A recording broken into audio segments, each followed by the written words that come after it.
Over to you, Asif. Okay, thank you, Zia. Thank you very much for the start and all the help and all the background work which you have done with Inderjit Singh. So my job is to introduce Inderjit Singh. Okay, Inderjit Singh, I know him for now almost 20 years, but that's beside the point. Inderjit Singh's career, he had a prolific career, which I think most of us can only have in our flights of fancies. But I call as a career on canvas. Inderjit Singh has been alumnus of IIT Delhi, plus MBA from XLRI, I guess. And after that, he did his MBA from Faculty of Management, Delhi University.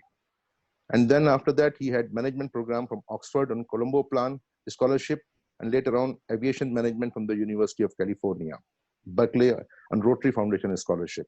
So this is an academic background. I mean, none of us can even dream of it, any one of these. From his professional career, he was the CEO of Indira Gandhi International Airport in Delhi. Then he was vice president with Dubai Aerospace Enterprise.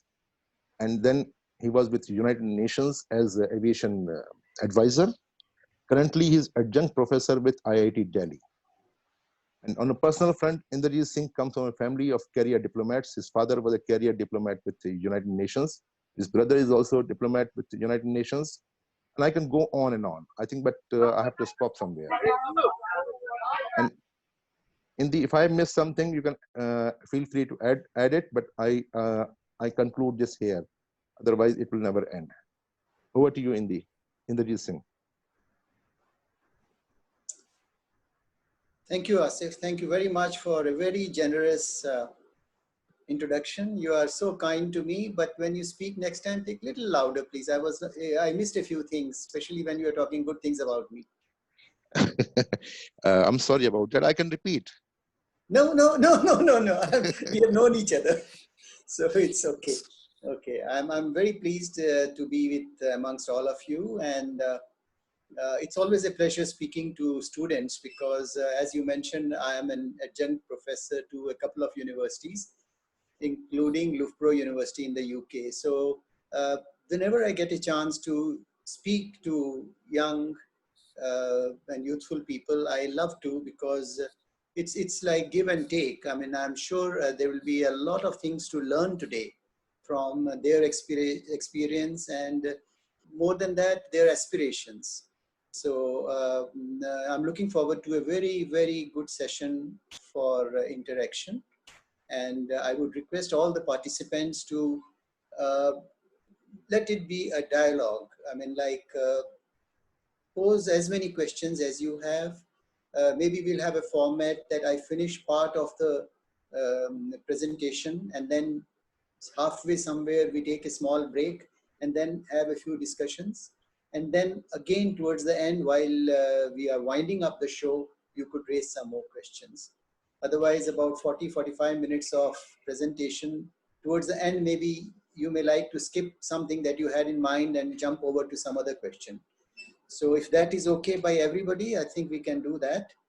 And keep on jotting down. And when you ask a question, if I can't see you on the screen, then just give your name.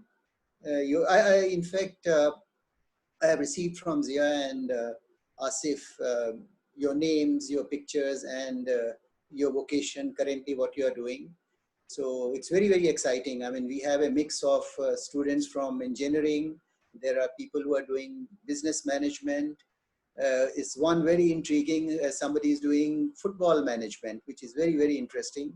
And then there is a budding actor whom I think I have met in an Islamic center near IIC. Asif, when you had visited last time, I think he's your nephew, if I'm not mistaken.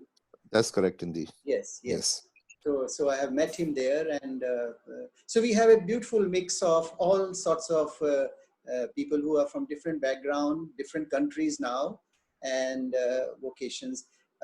One thing which Asif didn't mention was that for every question, people from UK, it's £500.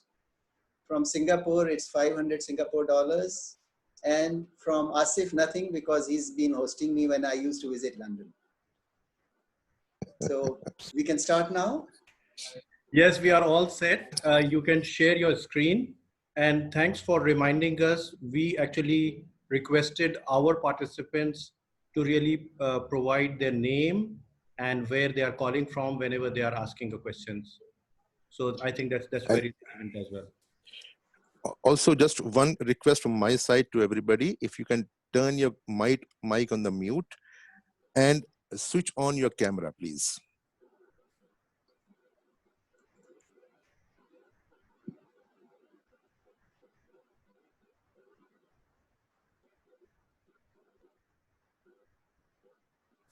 Okay, over to you, Indy.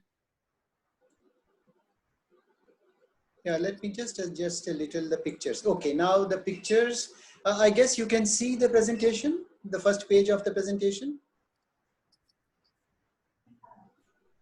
All the participants can see? No, sir. Not yet No. on my screen, Mr. Inderjit Singh, at the moment.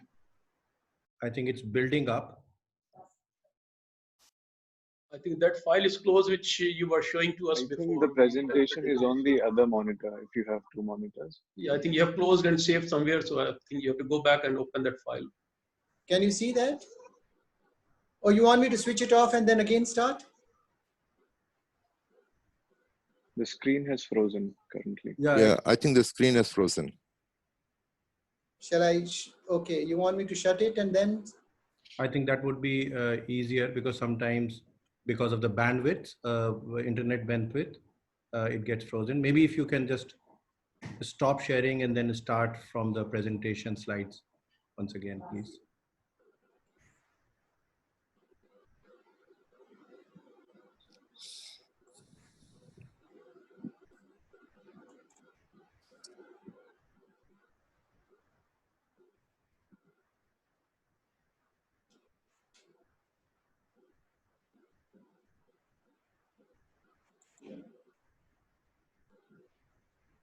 I think the way it was working before we started, it was perfect. Yes.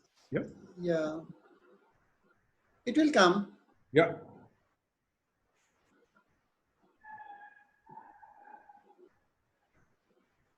Can you see it now? Zia, I can see you. Can you see the presentation? Not yet, at least for me, Inderjit Singh. We can't see it currently.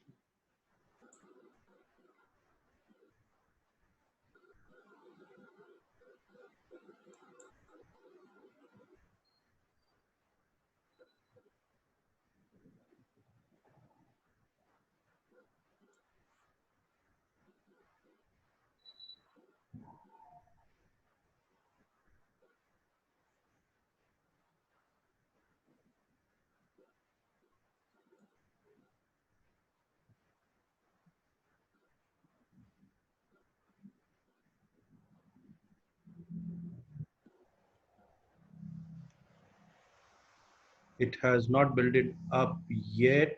I think please try sharing the pressing the sharing button once again. Okay. So the sharing button at the bottom.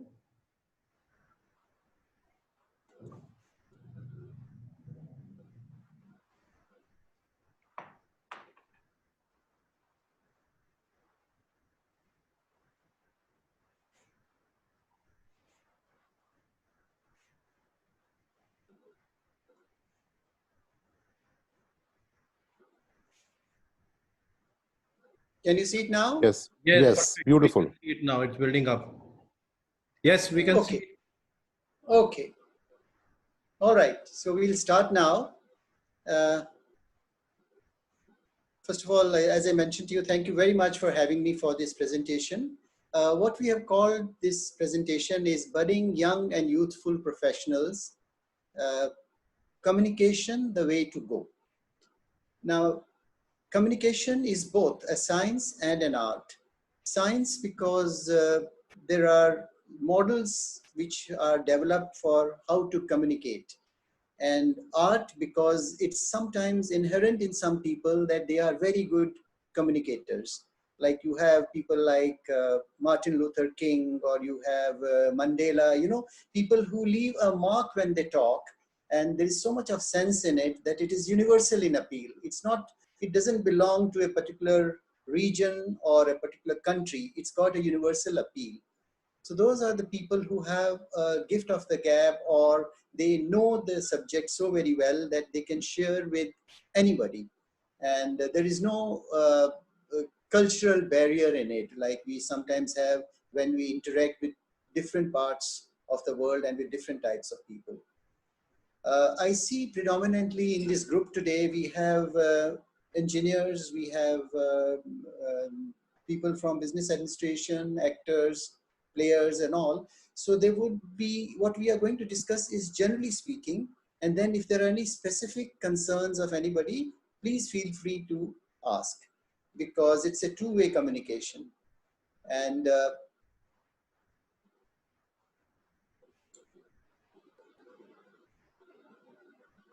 now, the agenda for today, I mean, this is kind of a structure that I have prepared, but then if you feel, we can add and subtract whatever you wish to from this agenda. As I mentioned in the first article, it was young and youthful. So we will see what is that subtle difference between young and youthful. Then what is communication, which is the main concern of today's discussion. Then we have types of communication, principles of effective communication, the basic communication model. I mean, there is a basic and then we fine tune it for our requirements. Seamless connectivity in communication. Then communication decoded as to what is a universal way of looking at communication. Significance of non-verbal communication. I think when we discussed yesterday, we felt that non-verbal is a very important part of communication. So, and you also mentioned, Zia, that you have done, already you have done with the students something to do with written communication. So you would try to focus more on non-verbal communication. Then there is types of non-verbal communication. It's just not verbal communication, but there are several types of non-verbal communications.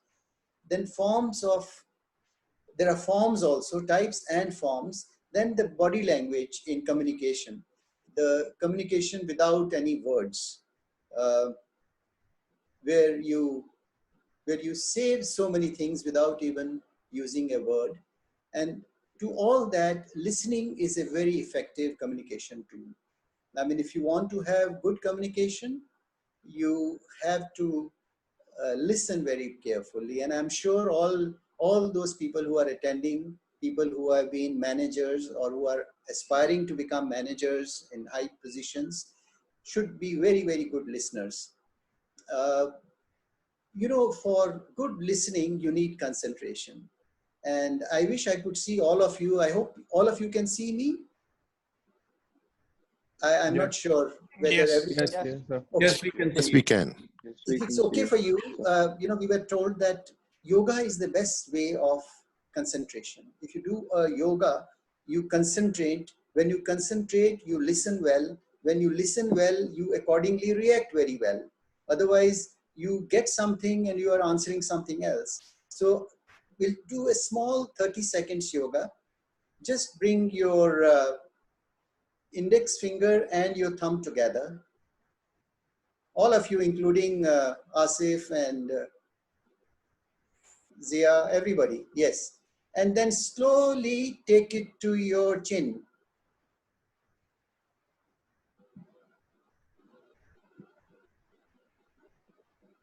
Okay, except for Zunur amongst our four of us, you are spot on. Asif was okay. And Navid Hussain is okay. He's taken to the chin. But by and large, when we were taught this, 80 to 90% people took it to their cheek.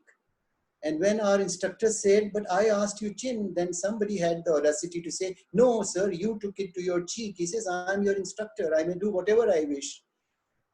We had established that you are good listeners. You all nodded and you said, yes, we are good listeners. Despite that, you took it to cheek just because I took it to cheek.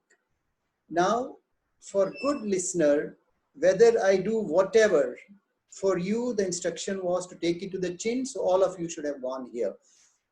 Those who have gone here are very good listeners. Those who have not gone there like me, we are bad listeners and we need to improve our listening skills. So this is a bit about listening. Now we said something about young vis-a-vis youthful. Young is an early part of growth of our lives and it's biological age. You know, generally from 18 to about 30, 35, we say young people. And then we start calling them not so young. But in today's world, you could be young and youthful. Youthful has got nothing, youthful quality of youthfulness has got nothing to do with your biological age.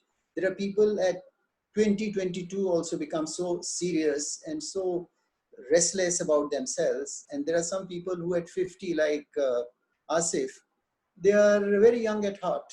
I won't elaborate how young he is at heart, but generally speaking, he is very young at heart. So youthful is more of a state of mind. It's attitude, it's your mindset, the inquisitiveness that young people have, analytical, the kind of integrity which they have, and I wish they continue with that integrity, which sometimes slips off with age, with external circumstances. But the idea is not to be influenced by external circumstances.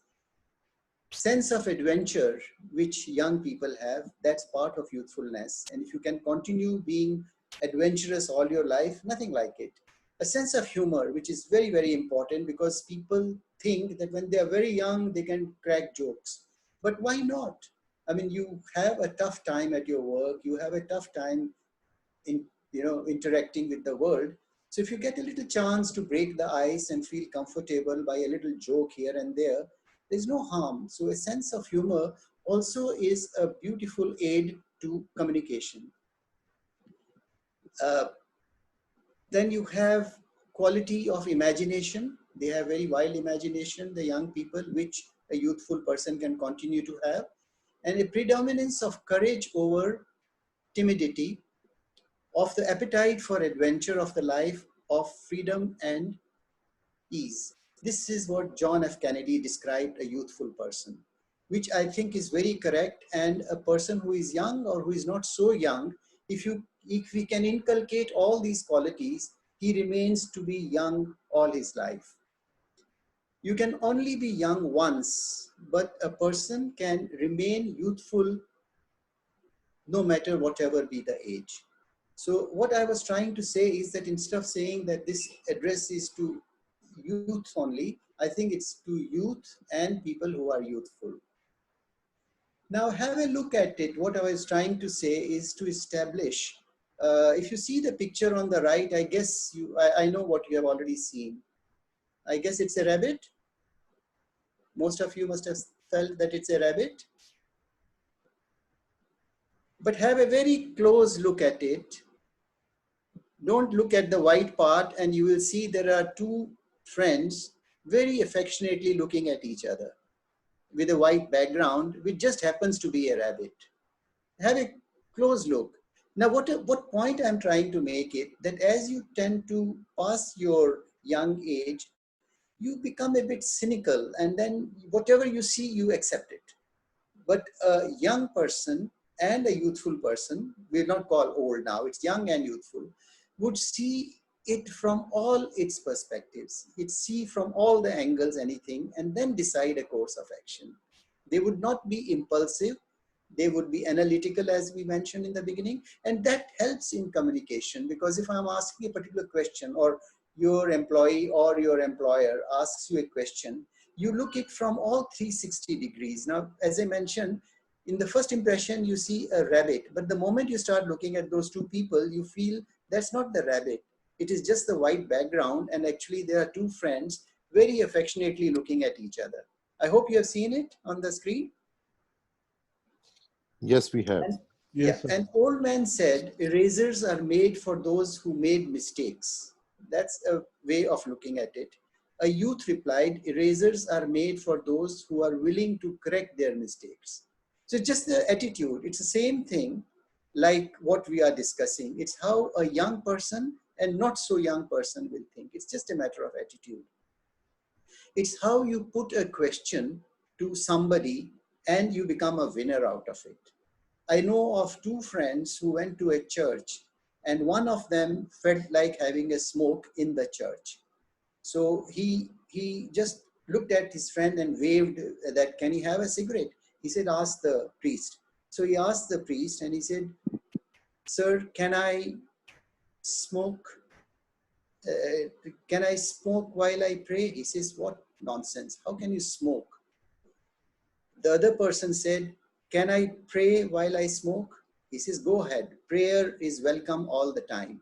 So it was the same, what one achieved, the other could not achieve, because he put the question in a different format. He said that even while he is walking, he is drinking, he is smoking, he is praying. And nobody can stop you from praying, even whatever you are doing. You could be playing golf and praying. But while you are praying, you can't play golf. It's the other way. So it depends on how you put across your question to get an answer that you want. Now, what is communication? I mean, that's a basic question, and that's why we are meeting today. What is communication? It is the act of transferring information from one place, person or group to another person or group. Very crudely and straightforward answer is, it is transferring information from me to you and from all of you to me and vice versa. Every communication involves at least three things. One is a sender who is communicating, a message, what is being communicated, and a recipient who is receiving it. So you have to have these three things to have a communication in order. Success is in the ability of communicate information accurately, clearly, and as intended. I have underlined all three. Accurately, because of vague information nobody would be interested in. You have to be very specific in what you are conveying to somebody. Think about it, plan it for a while, and then address the communication to somebody. It should be very clear. There should be no ambiguity in what you are saying. No, maybe, yes, no, no. It is this that you want to tell. Make up your mind, be sure of what you are saying, and then you say what you want to say. And then it should be what you intended to say. Many a times we say, I'm sure you know what I want to tell you. I mean, where is the need for me to tell you if you already know what I want to tell you? So that is a wrong beginning to say, I'm sure. Or you say, do you know? We often, a lot of people keep on repeatedly saying, you know. But the idea is that you are giving something original to the person, which is correct, it's clear and accurate, and that is what your intention was. So at the receiving end, the recipient should know what is your question very clearly for him to give you a correct answer. Now, we said in the beginning in agenda that what are the types of communication? To me and to everybody, there are basically 4 types of communication. One is verbal, one is written, one is visual, and then there is non-verbal. Verbal is where you listen and you react. Like you go for a meeting, somebody poses you a question, you give an answer. So it's a purely verbal, or you're on a telephone, it's a verbal communication. Written communication is like I write an article, send it across to you, and ask your comments on it. So I am not there to talk to you. You are just reading it, and then you are reacting on the merits and demerits of that article. Then is visual, when a person, you see him in front of you physically, and you make an assessment of his personality, his appearance, his sincerity of what he's going to say, and all that. You visually absorb the person and his words, then it is visual. And non-verbal is when you don't even have to say a word. You look at somebody and then you are just drawn to that person. Many a times you go to a party, there are 30, 40, 50 people hanging around there. You pick up your drink and I don't know what takes you towards one person. Either he's known to you or not known to you is a different issue.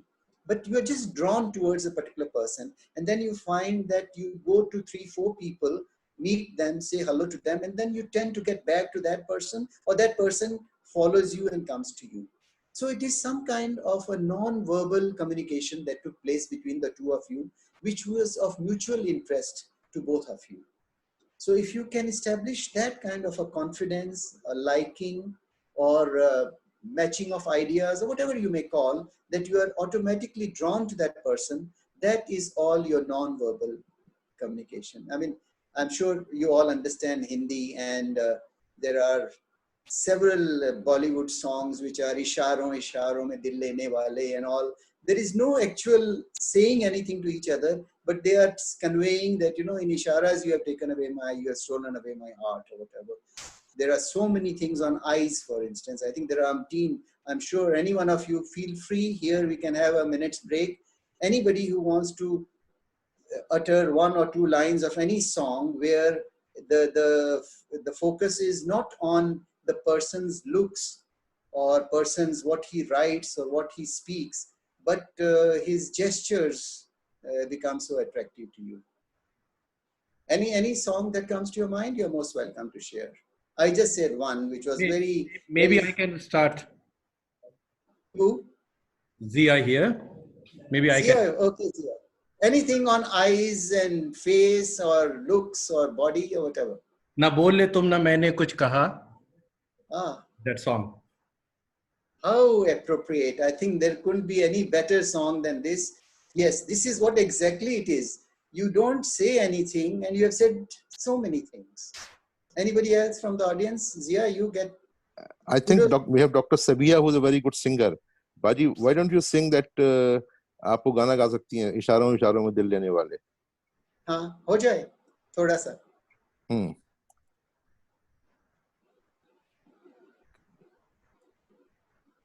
Is Preeti there? My sister wanted to join. If she is there, she can sing. She's a good singer. Dr. Sabia Yasmin, can you hear me? If you can sing that song, Isharon Isharon mein dil lene wale. Preeti is there. Yes, I can see her. Oh. Asif, Mummy she's on the clinic. That's why she's not speaking. Okay, let Preeti sing two lines on something to do with like Isharon mein, or if you don't want to sing, you can even just narrate those two lines. Okay, I'll sing.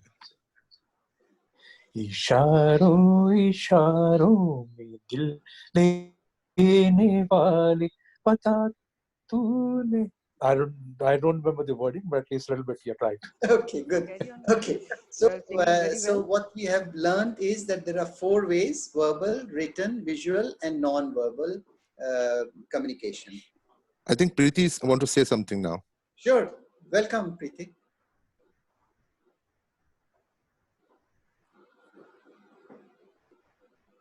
I can't hear.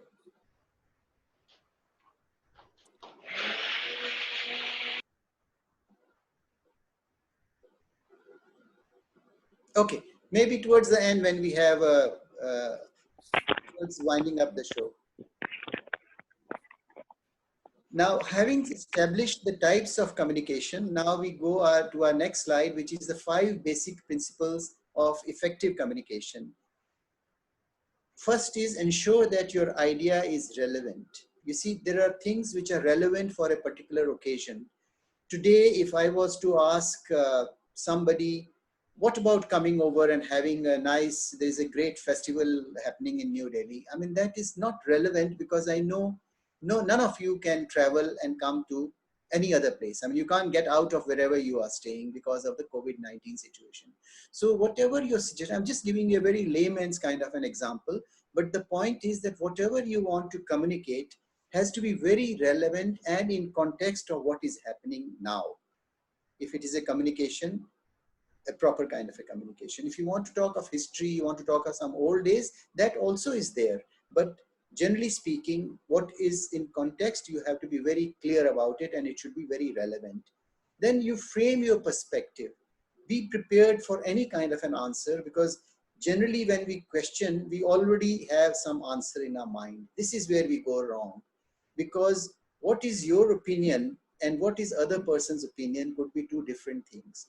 We generally go by what we have in our mind and answer. We are actually in communication not looking for that answer. We are using a friend or a colleague as a sounding board where you may expect a totally different kind of an answer. So that we should be matured enough to not get offended. There's no question of an argument, because that's why we call it loud thinking. So the idea is you communicate in good spirit, with good intentions, with your might, to the best of your knowledge, and then keep your mind open to receive a feedback so that you could then come across and discuss both of you and then arrive at a solution. You could agree or you could agree to disagree. That is very fair amongst us educated people. Then choose your medium. What do you think would be the kind of medium that you would like for communication? You think a phone should be okay? Or you think a WhatsApp message would be okay? Or would you say, I want to have a discussion with you, can I come over to your place?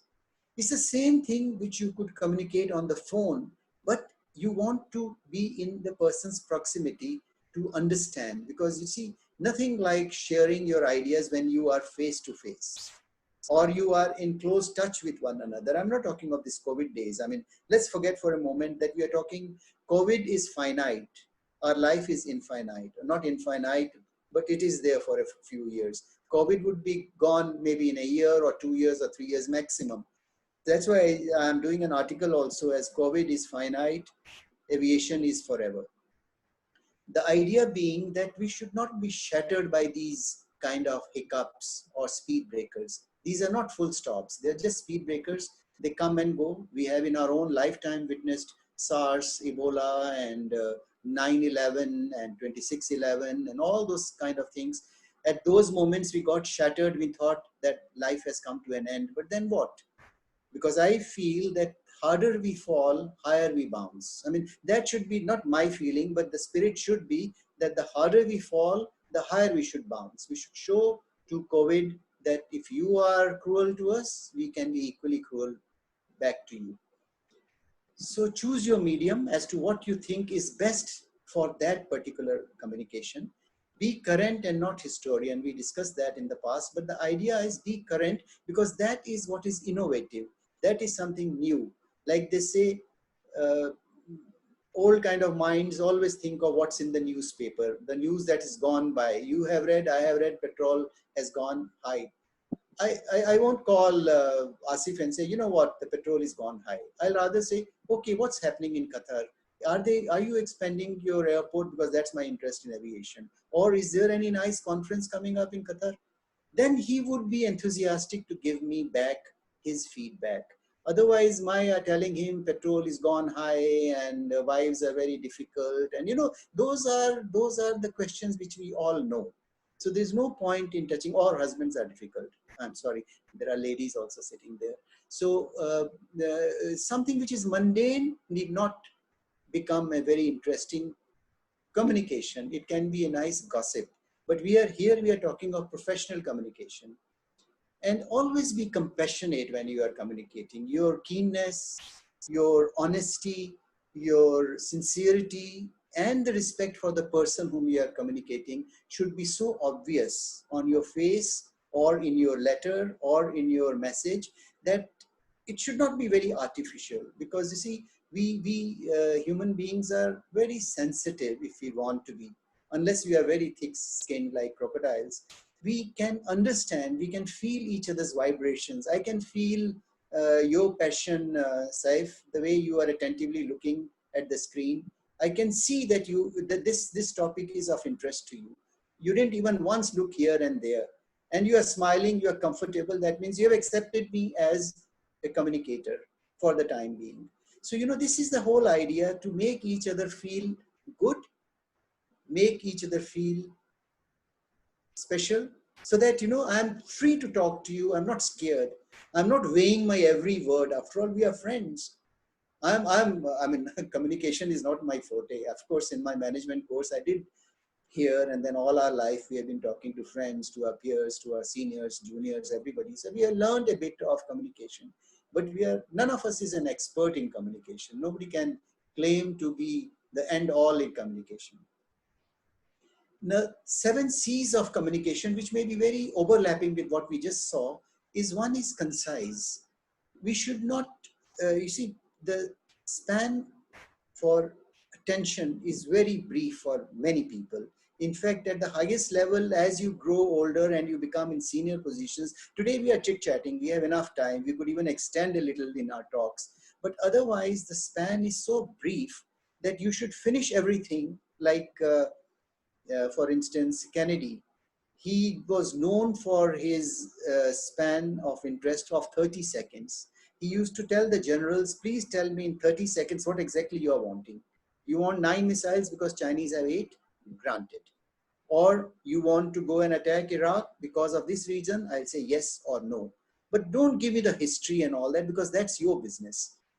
You have come to me to see if I can sanction that move politically and financially. I mean, these are the two decisions that you have to take, whether financially it's viable or politically it would be a good thing to do that. So you have to be very concise in what you are wanting to communicate. Again, let me reiterate, this is not chit chat. We are talking of a professional communication. You have to be very concise.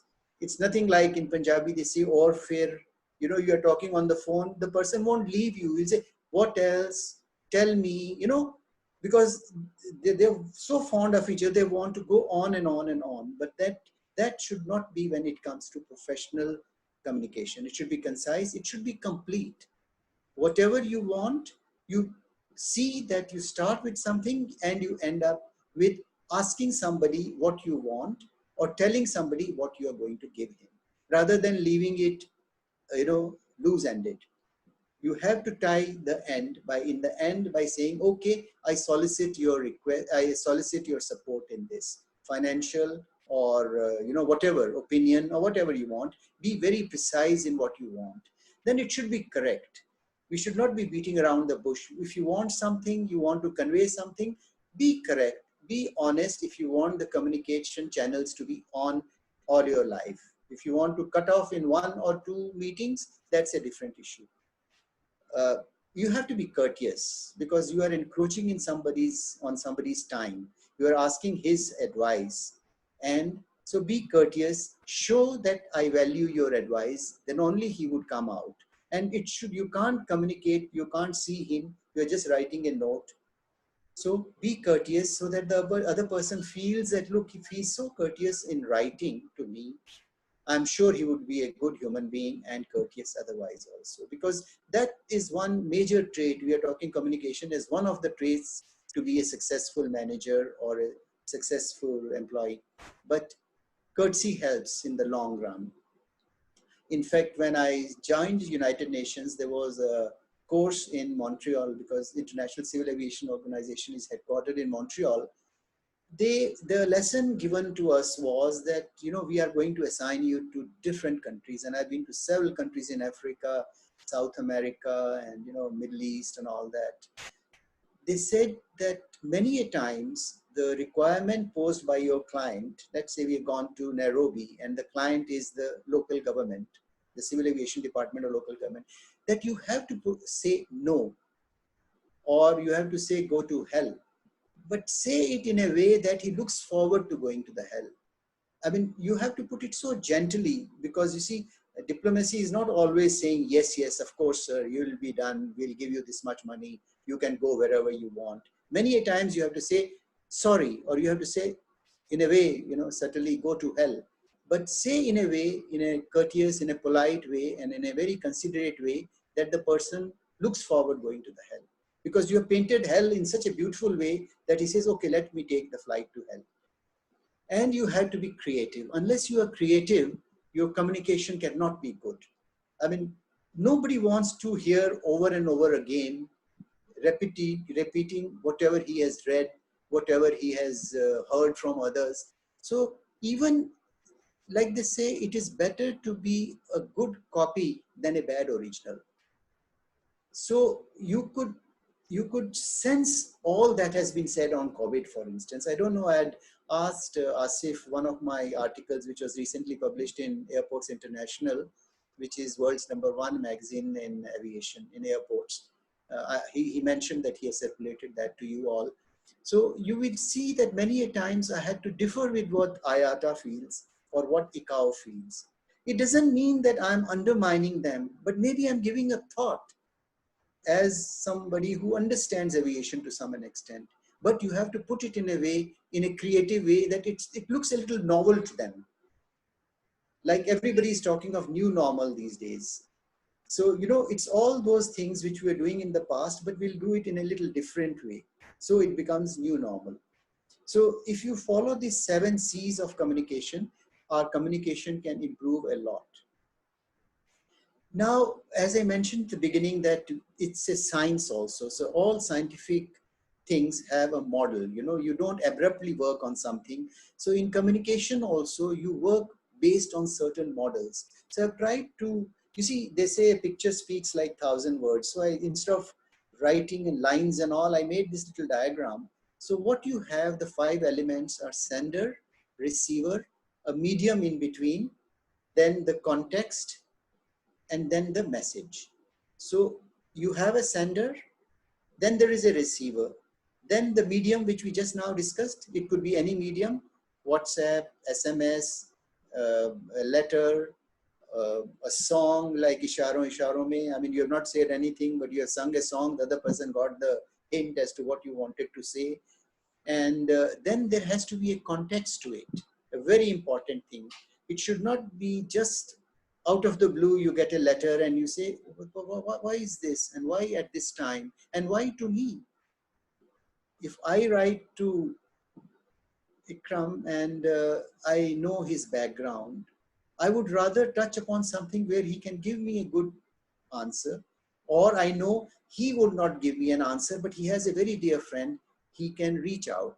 Like in LinkedIn, if I link up with Asif, I know who are Asif's friend. I know one of Asif's friend is working in Embraer.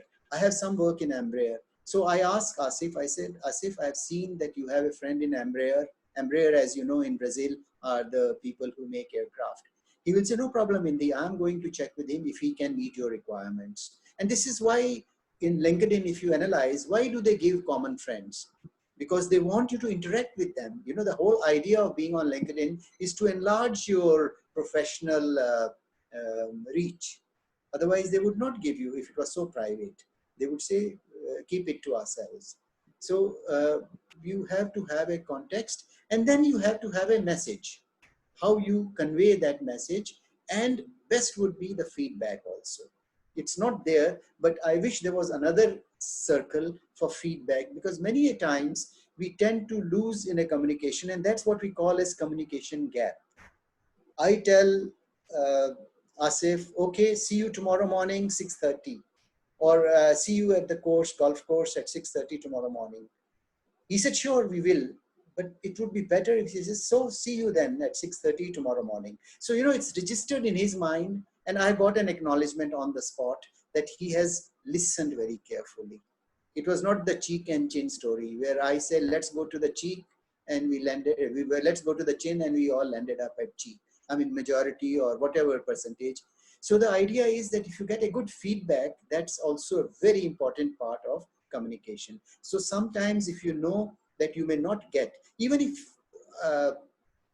Saif sends me a message on WhatsApp and I just acknowledge just by a thumb or just by saying yes, good, great, or whatever, then I know that he knows that the message from him to me, it could be a joke or it could be anything, was not offensive to me. If I am an Indian and he cracks a little joke on Indian, he may sometimes wonder if I don't respond, that perhaps it hurts his sentiments, or I have touched somewhere a soft corner of him. He may think. So best is to react. You can be even frankly say, I don't somehow appreciate these kind of jokes. No harm. You are giving a feedback because Saif knows that as much he values his opinion, he values my opinion. Otherwise, he will not communicate with me. So this is how communication should have no barriers, a lot of understanding between each other, no up and down, no junior, no senior. We are all equals. It's only Asif's exposure to petroleum industry is much, much more. In fact, I know nothing about it except for a few big names in petroleum. I have some knowledge on aviation. So the idea is that when we sit together, we share both each. I get to know a little more on petroleum. He gets to know a little more on aviation if we want to. Now, when we said about these 2 slides, the 7 C's, then the basic communication model, what is most important in these elements? It's nice to see these elements, but what is most important is a connectivity in communication. What we lose is that we lose track, or each one of it is a link.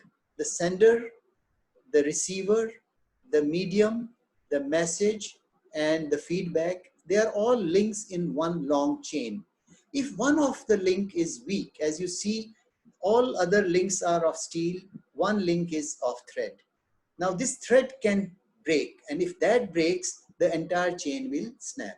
This is what we use in our aviation technology also, that if we want perfect security, each one of the airport in the world, now I am heading a team of aviation security, because when I was the CEO of Delhi Airport, I was the chairman of airport security, and I got to learn a lot on aviation security.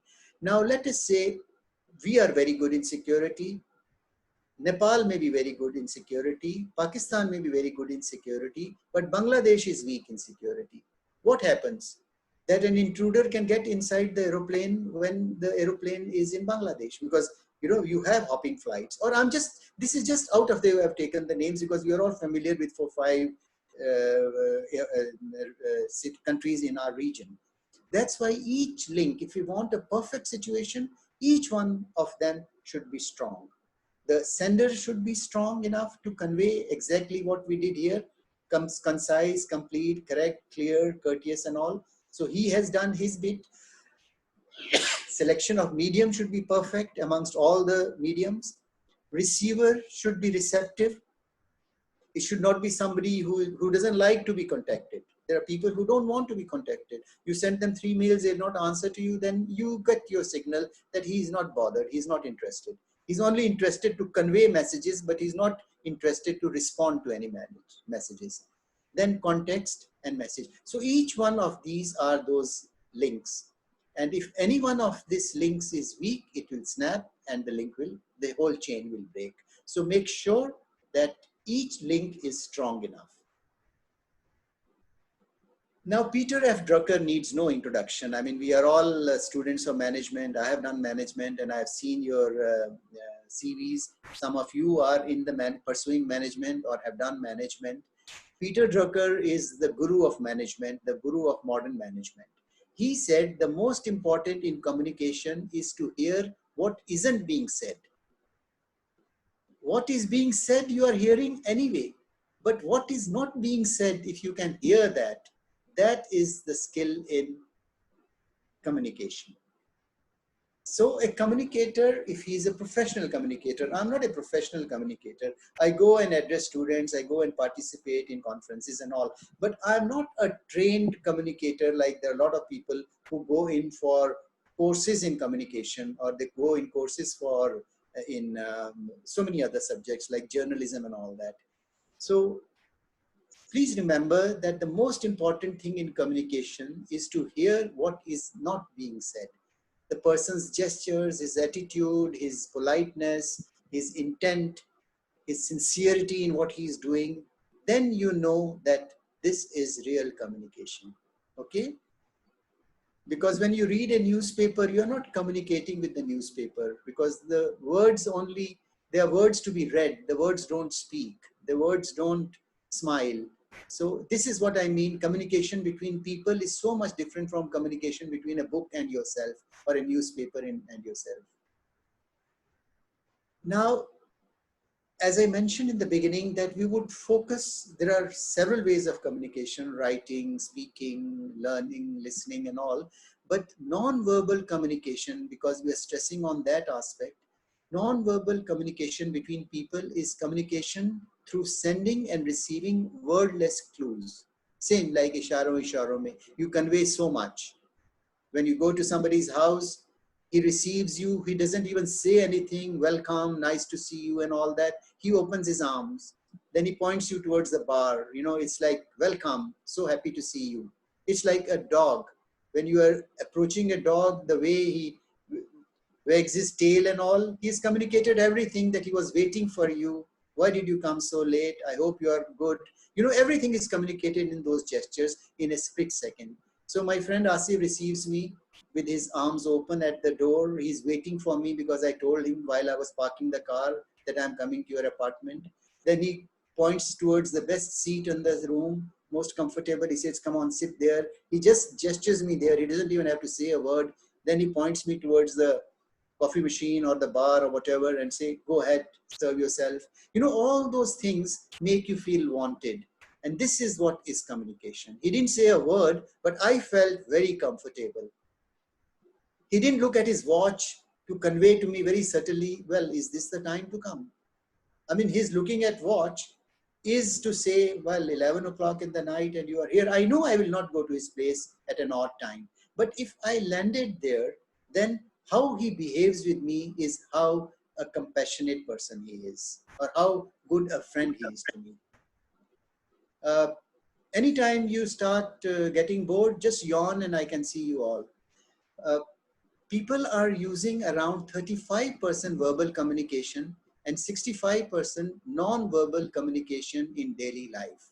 I mean, this is not my thinking. This is a research done over millions of people that verbal communication and 65% is non-verbal. So your impact of communication is more on non-verbal, which is 65% as compared to 35%. That only goes to say how important the non-verbal communication is. It regulates, reinforces, modifies, and defines the relationship in addition to what is said in words. So you may say one or two words, welcome, but your gestures speak more, your facial expression speaks more, how happy you are to receive me, than your words. You may say, hi, very welcome, nice, it's been long, but I can see that you are feeling bored to receive me at that time in your apartment. You're very happy when you meet me in the hotel, or you're very happy when you come to my apartment, but you are not as happy when I come to your apartment.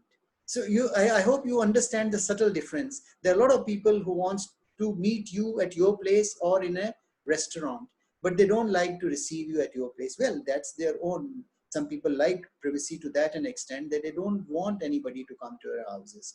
But it can be seen. It can be seen on their face. It can be seen on their gestures. So please avoid that. Non-verbal communication refers to gestures, facial expressions, tone of your voice, eye contact, body language, posture, and other ways people communicate. Most important thing I feel in communication is the eye contact. Your eyes speak a lot. In fact, when you look at somebody's face, if he's angry, he may be smiling, but his eyes show that he's angry. If he's arrogant, you can see in his eyes. If he's indifferent, you can see in his eyes. And you will see most of the politicians wear dark glasses, at least in India, because they can't face people. I mean, they can't look into eyes and speak, because with all due respects, 80 to 90% things are what they don't mean. But when you look in somebody's eyes and speak, you mean each and every word. Otherwise, you won't be looking in their eyes. So please, I mean, that's why they say he's got fidgety eyes, or he looks in some other direction and talks. I've seen many people, they are actually talking to you, but they are looking at the ceiling, or they're looking at their shoe, or they are looking on the side. So you only get to know that he's not really interested. So you want to also say, I think I must go. I have something else to catch up. So you got your signals. So please, we should try to hold on to such signals, or be very frank. He's a friend after all. You say, this is an odd time. I have a 6:30 morning flight to catch up. Let's catch up tomorrow evening, or let's meet day after tomorrow. That would be much more appreciated than giving, expressing your body language or your voice to say that you're not welcome. Types of non-verbal communication. What we saw in the last slide was significance, how important is non-verbal communication. Now we are talking of types. Facial expressions, we touched a little on that. The human face is extremely expressive. You can't hide your feelings when you look at somebody's face. Body movement and posture conveys a lot. Gestures, your hand gestures, your body gestures convey a lot. Eye contact, as I mentioned to you, and in fact, if you're fond of art of living, he always conveys, he says that if you want to gauge somebody's earnestness and sincerity, look into his eyes and talk. Even if a person is avoiding an eye contact, politely tell him, look here, I wanted to discuss this with you. So he will be duty bound to look at you. Even if he is avoiding you, he'll have to look at you. Even then, if he doesn't look, then you know what it is. Eye contact is very important. A touch is very important. I'm sure it varies from culture to culture. It's not necessarily that we Indians or we in Singapore like to hug and kiss each other or give a little peck on the ladies and men when they meet. Some cultures don't allow. In some cultures, if you don't do it, it's considered that you are arrogant. You don't want to touch me. So that's very important. But you have to have a little background about it. That's why when we travel, especially in our assignments, when we go to different parts of the world, we are groomed. You know, we are called in the headquarters in Montreal to tell us about that country, what the culture is, how you have to hold yourself, what to do, what not to do, how not to offend people. So, you know, like my first visit to Ethiopia, though I was born in Somalia, Ethiopia is next door. But Ethiopia and Somalia could be culturally two different worlds altogether. So I have to understand, in Somali and in Ethiopia, you could talk about their families, but in Canada, you don't generally jump down to the families. I remember my first briefing there, this lady who was the chief of protocol, she was explaining me after 3, 4, 5 meetings. She said, come Mindy, we'll go and have lunch together. So I went, because she was grooming me. She was like my mentor. And she said, are you Indian? I said, her name was Michelle. I said, Michelle, you know, I am, though not born in India, but I am an Indian. You have my biodata. She says, no, I know. But last 3 days, you never asked me anything about me personal. I said, Michelle, I know you are a lovely person. You are teaching me so very well. Now you brought me for lunch. What more do I need to know? She said, no, another colleague of yours, an Indian, came. In the very first meeting, he says, are you married?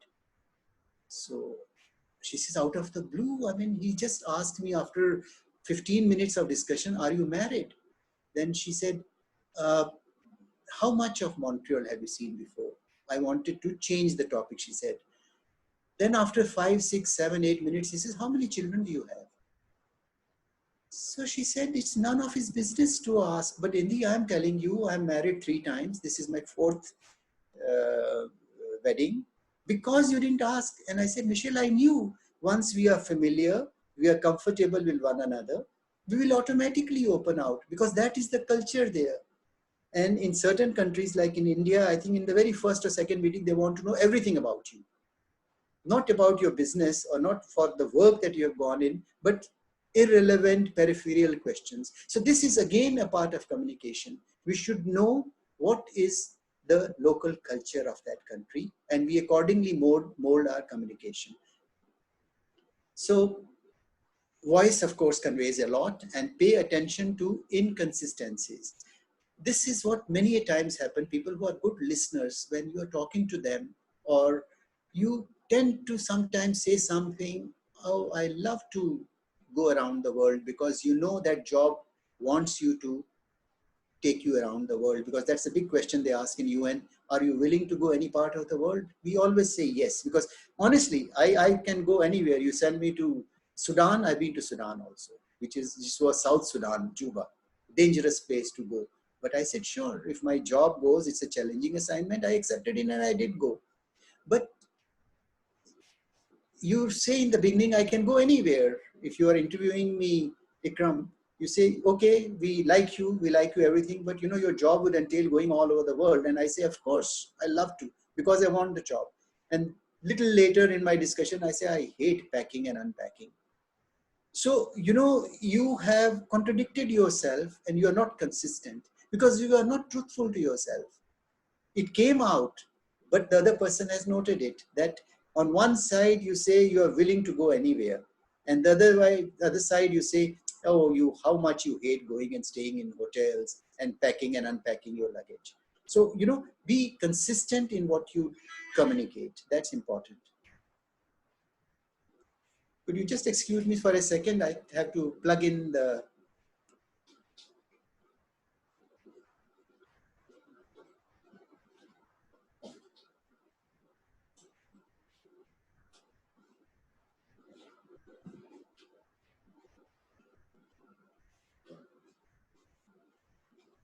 Sorry, I had to plug in my laptop because I saw the battery was going down.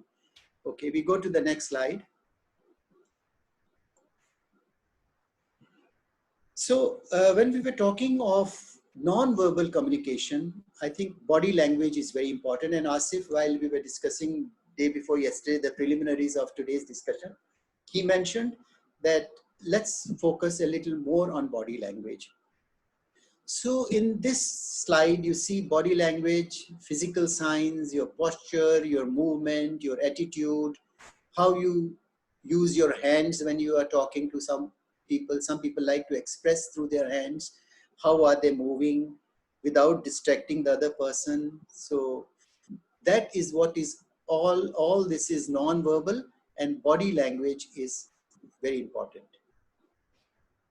Now, if you look at the different body languages, you see that the communication without words, since there are no words in this, you can see here, if you find somebody sitting like this, can you see the arrow? He is defensive. So if you are defensive, you will never open out. If I know you are defensive, I'll be scared to talk to you, because I would know that you will pounce on me if I say something which is not up to your liking. But communication is two-way street. It is not that what I say, I am saying what I feel. You please correct me if you think I'm going wrong, and be frank with me, but don't be on defensive. Or maybe I have gone there and I'm not even prepared for what I have gone there. So I'll be on my defensive. I would retaliate to whatever you would say. No, that is not good. And a person can feel, this person here in blue shirt can see that the person in the coat is on his defensive. That's not good. This one shows arrogance. When you just clasp your hands and you tilt your head and feel as if, you are wanting to dominate. While his person may be sitting and you are standing over him. So he looks upon you. You get the phrase, looking upon you means I'm small, you are big. So that is arrogance. We should avoid that. Then this looks very annoyed, as if he's going to pounce on you. Because you see on his forehead, you can see wrinkles, and he's not relaxed. He's not himself. So he's annoyed with you. Then this is imitated. This is happy. You can see he's relaxed. He's smiling. He's looking straight into the face, into the eyes. This one is a bit confused because he's leaning. He's not balanced. He's leaning towards one side. So he's not stable to say. Geometrically saying, he's not stable along his central axis, so he's confused. This one is worried. You can see from her expressions. She's worried. She's worried about something. So when you are interacting with somebody, find a time. After all, you have a choice. You don't have to do it. If you are not in a good mood at that moment, for some reason, you can skip, but don't offend others and don't show your annoyance to others. Communicate at a time when you are totally relaxed. In this, you see who is relaxed, who is not relaxed, who is comfortable. It's all mentioned here. So learn to read and influence people through non-verbal communication. That's the whole idea.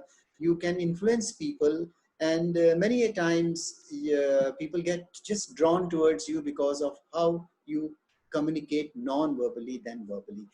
There was one slide which I did not put on, is that when you go for conferences, 70% marks are given to how you hold yourself on the stage, how you look at people, and how you are dressed up, depending on what the situation is like.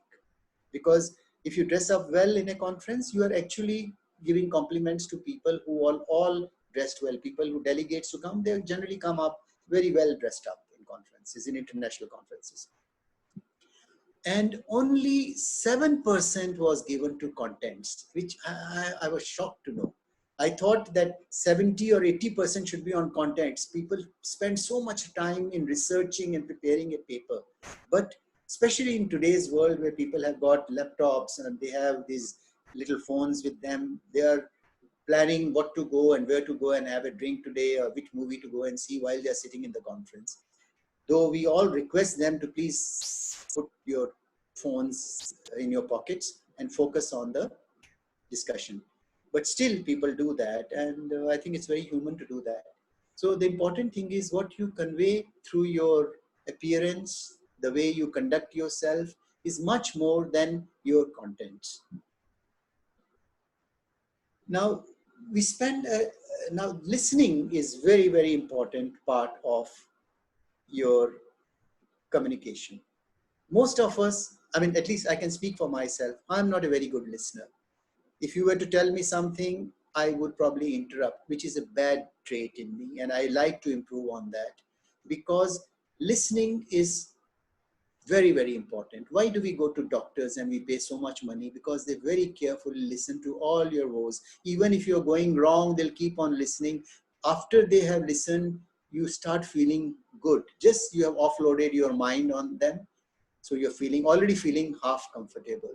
So listening is very, very important. I can't put it more strongly, because if you see an average human being, and this is all results after extensive researches done by people, of all the time we are awake, we are communicating 70% of time we are communicating, and 30% of the time we are not communicating. And in that, we are listening for 45%, speaking, ideally we should be speaking for 30%, listening for 45%, writing, reading, etc. All that is there. But being a good listener is very, very important, because I'll show you in the next slide. Before we go, we'll come to this slide. It says, when you talk, you are only repeating what you already know.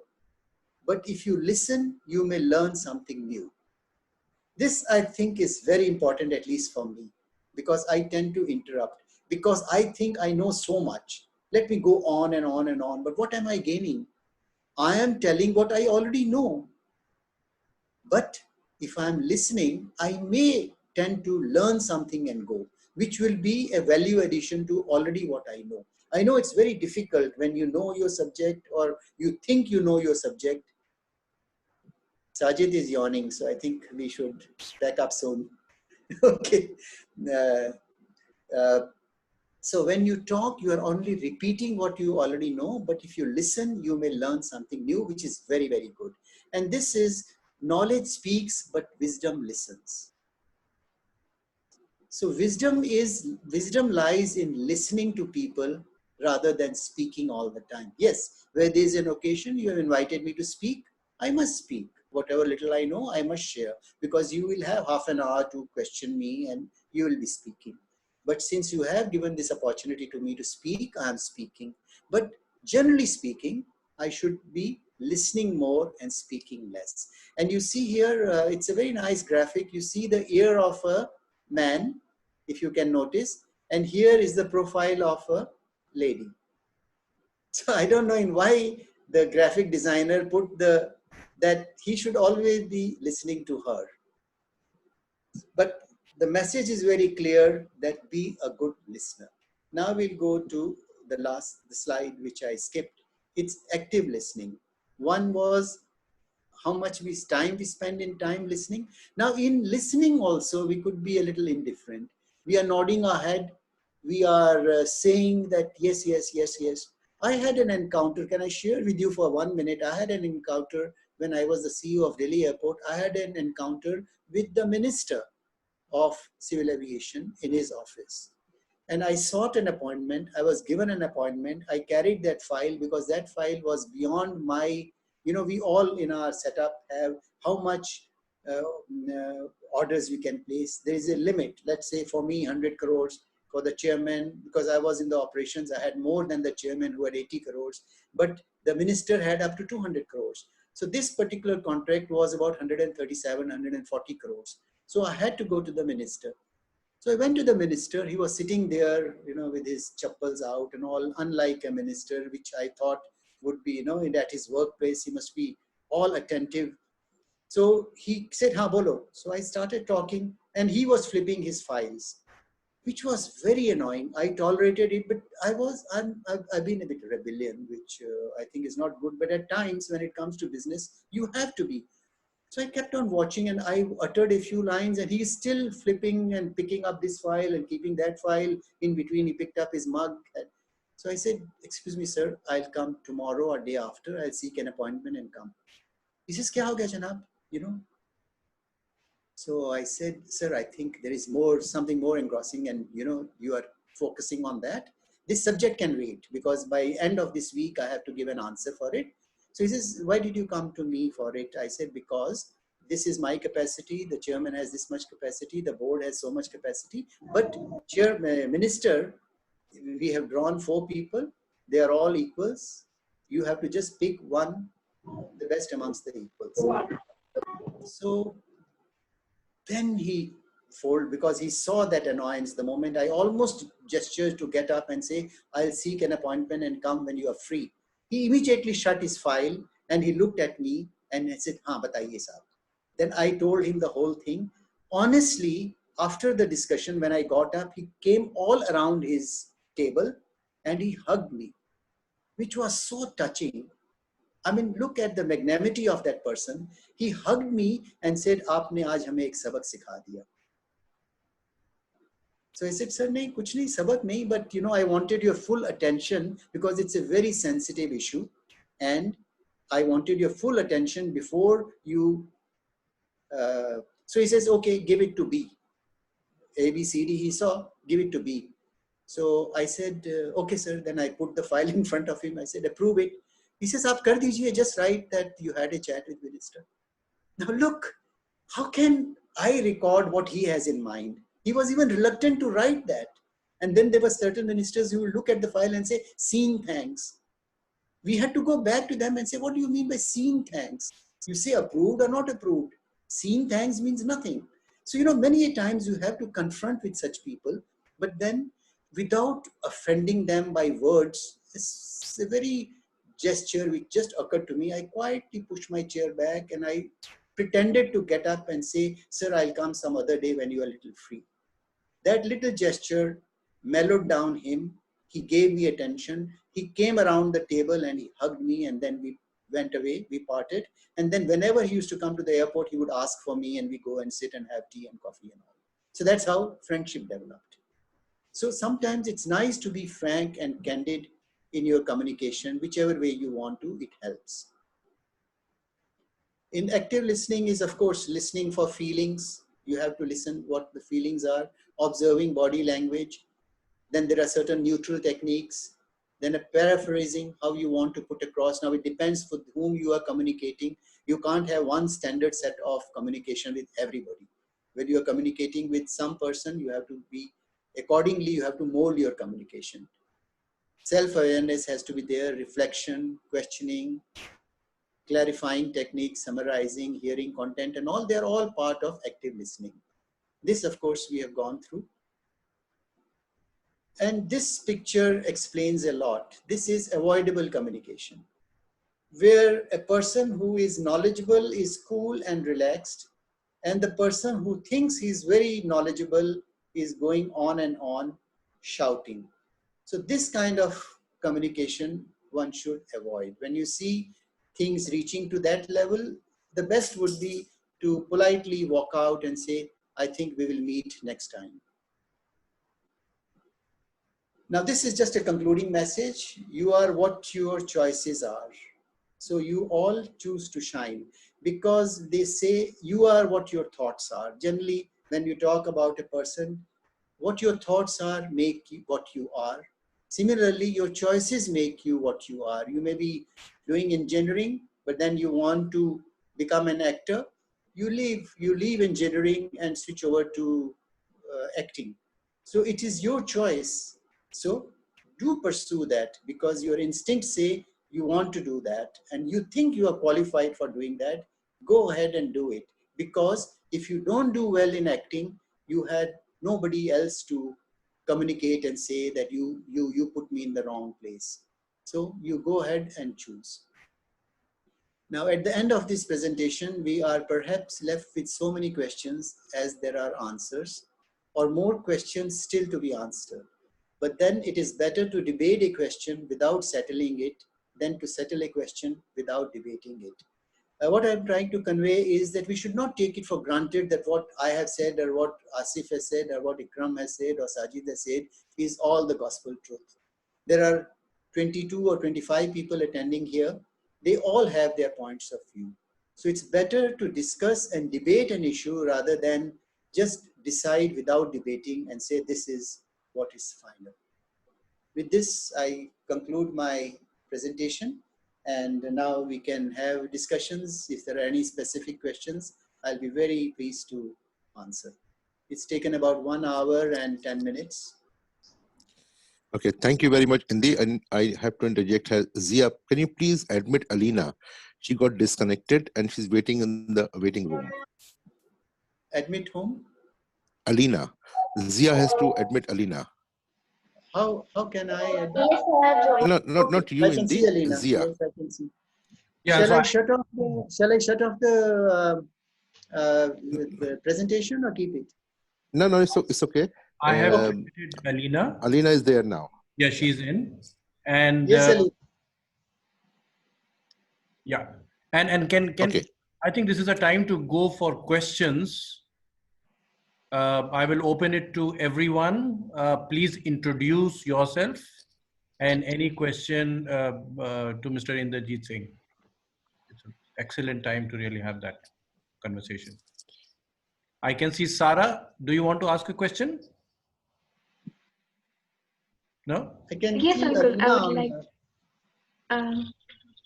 Hello, my name is Sarah Kazi. I've just finished my high school. I'm dialing in from Doha. My question to you, sir, is what is the role of language in sustaining relationships of authority? a In little other louder, words, please, Sarah. If you could be a little louder, please. sure. What is the role of language in sustaining relationships of authority? In other words, do you speak to the same way to your seniors or subordinates? You see, your basic communication cannot change. It's either in you or it's not there. But you have to mold depending on how a person is senior. What are you seeking? You are seeking an opinion, or you are conveying what you wish to do, because his reaction would be accordingly different in what way you communicate. You mentioned about language, is it?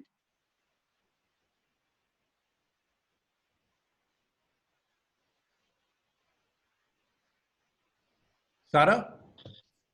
Yes, language. Language, of course, there has to be some common language, and if you feel that your language and his language are very different, or your culture and his culture is very different, or her culture is very different, then your gestures would help a lot. Your smile, your inquisitiveness, or you mold your question accordingly, and be very brief, because he is little slow in getting your ideas. So idea would be to give him word by word rather than rattling out like we do with one another here, because we think my English and your English is matching. You can understand. I think I can understand. But if you're talking to a Frenchman who has a little broken English, you would probably go word by word so that he registers and then reacts. I think let me elaborate on her question the way I understood it. Perhaps Sarah's question is that the tone of the language to your seniors and your subordinates. What should be the differentiation? How to differentiate between the tones? Which tone to use with your seniors and which tone to use with your subordinates? I think that's her question. Okay. Well, if you are in a position where you are senior, you have to be assertive. There's no doubt about it. I mean, you have to be polite. You can be very polite, but you have to be assertive for him to feel that it is a well-considered opinion and it's coming from your experience. He may be very knowledgeable, but you being his senior in age and in experience, have more knowledge than him on that particular issue. Otherwise, he would not come to you. He would have probably gone and done the job on his own. He has come to you, then you don't have to say, oh, I think we could do this, or I think we could do that. Because he also was thinking he could do that and he could do that. He came to you to ask what he actually has come to get a command from you. So you be assertive, be very frank.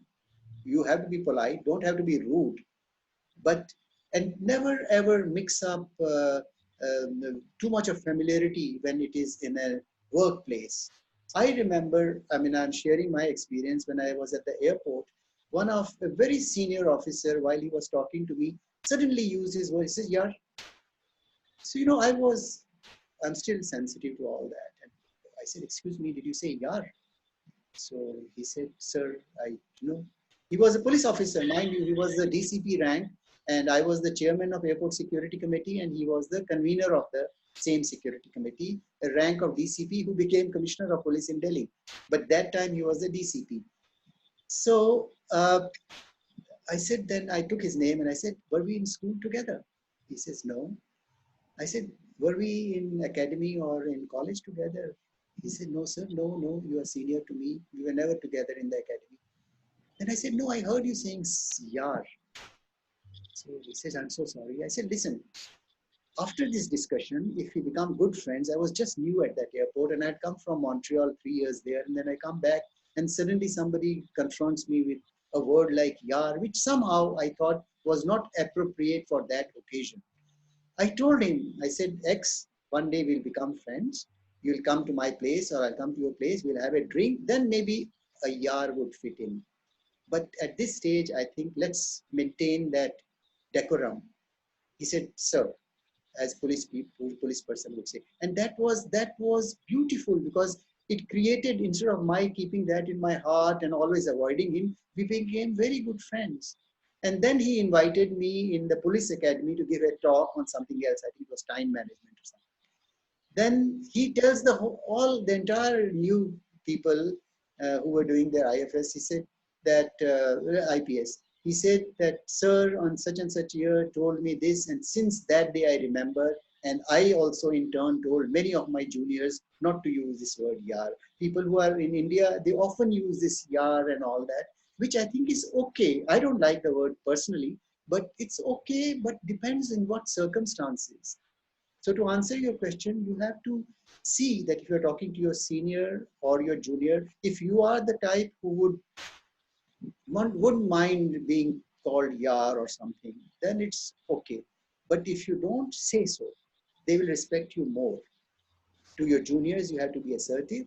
To your seniors, you have to be nice and polite. Polite, you have to be on both the sides. But here, because you have come to ascertain something, he gives you, don't challenge him. If you have a point of view, put it across, but don't challenge his judgment. Then the question would be, why did you come to me in the first place? So you have to be humble enough to see, I'm going to seek an opinion.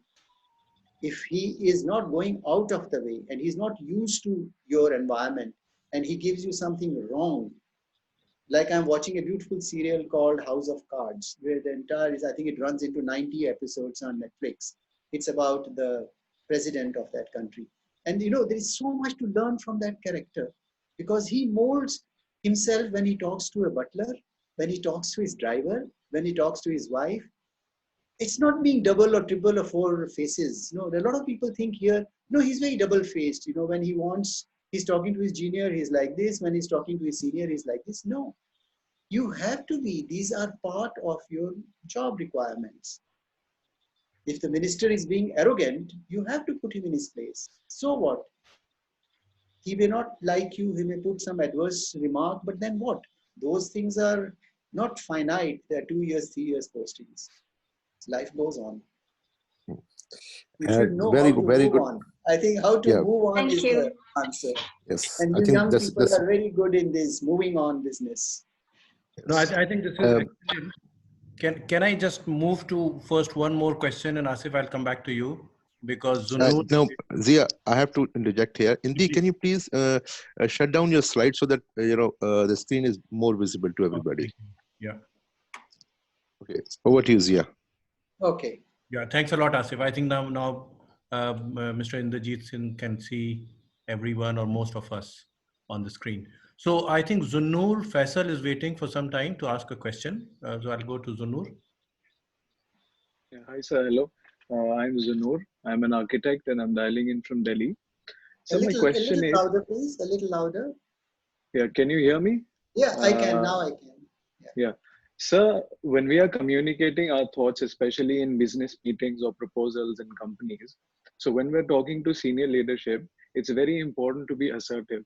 But we don't want to appear as if we know it all.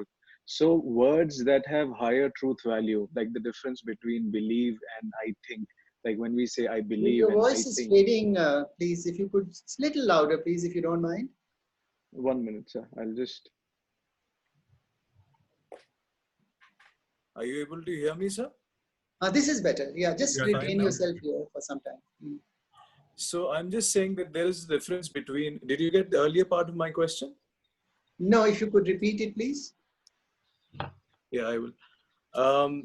So when we are communicating our thoughts to senior leadership, like Yeah. people in the companies, or when we are pitching an idea or a new project, so we sometimes we have to use words that are higher in truth value, like the word believe, and the word believe is different from the word I think. So how do you ascertain what conversations should be used where I should be using I believe and where I should be using I think? Because sometimes we want to make a strong impact with the conversation, but we don't want to appear as if we know it all. So how to find that right balance? Should we Sure. use It's a so very, I very mean, good question. It's a very loaded and a good question. If I were you, I mean, again, your psyche, my psyche may be very different. But if I'm strong about something, I know that this is a correct thing, it is a factual thing, I would say I believe. I'll say I believe Qutub Minar is 440 feet tall. But if I'm not sure, I'll say I think, because if he may say that you're putting up, you said you are a student of architecture, and there is this building being coming in the vicinity of Qutub Minar, and there is a rule, Indian archaeological, that for such which are heritage buildings, you cannot be taller than them in that vicinity, say 4 kilometers or 5 kilometers, so that they don't lose their identity. So if you are sure, I think if you have conviction, you are sure about something, say, I believe. I believe it is so much. But if you are doubtful, then you can say and qualify it by saying, I think, sir, it's about 400. If you could tell me, please. And if he doesn't know, then he will not mind. But if he knows, he'll correct you. I mean, you see, there's no harm in being assertive. It only shows that you have convictions. You're speaking your mind out, and you know it well that you are not wrong. But there is a very it is very again situational, where you want to use believe and you want to use think. They both convey the same. Believe is a little strong, which speaks about your confidence in your own self, that I believe that there are 5 airports in London area, because there are 5 airports. I believe they are putting the 3rd runway now, which has just been cleared. But if you are not sure about it, don't challenge his knowledge. That's not a very big deal. As I said, a lot of people don't even listen to all that we say. We think that every word that you have said is precious. Everybody is just there to grab it. That's a misconception. I know we should speak to the best intent, but it's not always that the listener is with you 100%. So many a times, as I said, you even have to draw his attention by saying, sir, can I have your undivided attention? This is crucial to me. The moment you say, you are putting yourself a little lower than him, not otherwise, but you're saying, this part is very important for me. If you could kindly focus on this area and give me your valuable suggestion. I mean, you have to massage his ego, I think. Teachers love that. We have all gone through that, so we know how it is, how important it is. Absolutely. got your point, sir. So, Thank you. can I please do one process check, Mr. Inderjit Singh? Is it okay to go a little longer, because we are actually at the end of the time that we requested you? Is it okay Yeah. that there are many No questions problem. that I can see? Please carry on. I have no rush. Today is Saturday, and There's nothing waiting for me. So I Thanks. have another question. I might come back when other people have asked their questions. You are in Delhi? Yes, sir, I'm in Delhi. Okay. I can, towards the end, I'll give my telephone number. You're most welcome to be in touch. I'm on WhatsApp. So if you have such questions, ask. I love it because you see, as I don't know if Asif has told you, I write a lot. And for writing, I need a lot of views from all sorts of people, people who are in the profession, people who are highly qualified, who are still struggling. So I get my own advantage of, learning so much like that. And I love people, we Geminis love people. The more the merrier, we always say. Okay. So please don't hesitate calling me. I'll read out my number. You can note it down. For all those who want to contact me, it's 9711930181. And if you're calling from overseas, just add +91. That's India code. That's Yeah, I amazing. cannot agree. I cannot agree more on your statement regarding Geminis. You are also one? Yes, I am. Oh my God. I thought one is enough. So can I No, please move to? Don't you think that, Asif, between you and me, we have a lot of similarities, huh? Except that you are very intelligent. I don't know whose loss and whose gain is that, but yes, first statement is correct. Okay. Can I please move on to Rauf Kidwai, please? So I can see a lot of hands which are raised. I'll go to most of them one by one. So Rauf, you have a question? Yeah. Good evening, Mr. Singh. I'm Rauf Kidwai. I'm currently in grade 9 here in Doha, Qatar.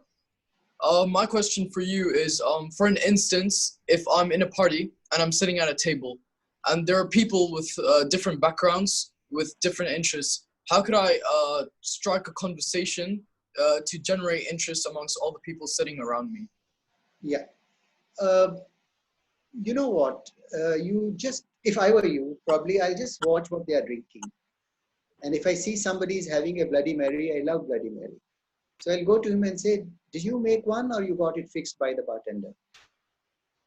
This is what happened to me. And I made a very dear friend who has now become a lifelong friend. I am a keen golfer. So we had gone to Nepal to play golf. And 18 of us, after we finished our game, we all entered the bar together. And there was this person. I was the only one who went across the bar. Everybody was picking up whatever whiskeys and all. I am very fond of cocktails. I like to make my own drink. So I went behind the counter. I asked the bartender, I said, I want to make a Bloody Mary. Would you allow me to do? He said, sure, my pleasure. And he told me, this is making a Bloody Mary is about 6-7 things you have to mix together. He just pointed. Then I made one. While I was making, there was this person who came. He's from Netherlands. And he said, I can see all of them having whiskeys. You are the only one, and I love Bloody Mary. I don't know, maybe it was just situational or it was genuine or whatever. We came, I offered my Bloody Mary to him. I had one Bloody Mary and we became friends only on that simple thing. So if you want to break the ice, there are many ways. Observe any good thing of any one person. We all love to be told that you are good. I don't know, it's a human weakness. Okay. So if you were to, and be genuine, if you really like the color of my shirt, say so. But if you don't have to, because I know you don't like it, you're just saying that. One is speaking from your guts and one is speaking from your teeth. When you speak from your teeth or mouth, you can make out. But when you speak from within, that also one can relish. So find out some common factor. If you're wearing a checkered shirt and she or he is wearing a checkered shirt and you like that, and then you say, wow, what a coincidence, you be same color, and I've been watching you and I love your shirt or whatever. So you always have something good in everybody which you can notice. Go and strike a note. And I think you would be most welcome, because when you say something nice to one person, others also feel and they wait for their chance to be told something nice. It's human. I mean, we may become whatever. You may become at a highest place tomorrow. But there is something that we always crave for is kind of a sincere attention, not just attention, but an honest attention. So Uh, I uh, shared Amazing. with Asif what. I think Indi, you can share the experience that when we met this lady in London, the owner of Marks and Spencer, Sung Ju, and how she started conversation with me. Remember that meeting with Sung Ju? Oh, that Korean lady. Yes, that's correct. Is she, Maybe you forgot about it. you remember everything. Huh? You're taken me 10 years back or so. So, yeah. Anyway, I think No, that just will be for remind later me discussion. because I have met several since then. You tell Okay. me in what context.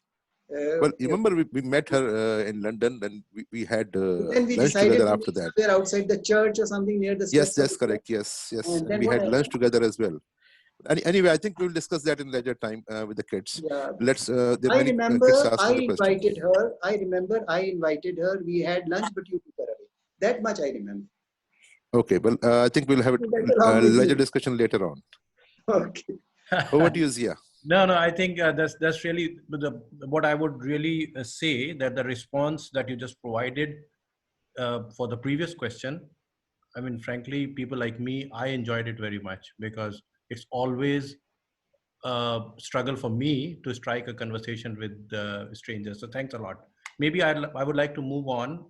Mazin, do you have a question? Yes, I do. Can you hear me loud and clear? Yeah, please introduce yourself. Yeah. My name is Mazen Rahmani. I'm in my third year in La Trobe University studying Bachelor of International Business. Where are you from, Majid? And A little loud, please. I'm from Melbourne Okay, all right. Okay. in Australia. Yeah. That's Asif's son. Yeah. So yes, Okay. yes, sir. Yeah. Yeah. How come you're so good looking? I guess you have to ask my dad about that. Asif, I'm hitting below your belt, huh? Okay. I guess my question, you've kind of already answered that, but my question is, how much relevance does your tone have in a language, and how can you use your tone to describe, to dictate what conversation means?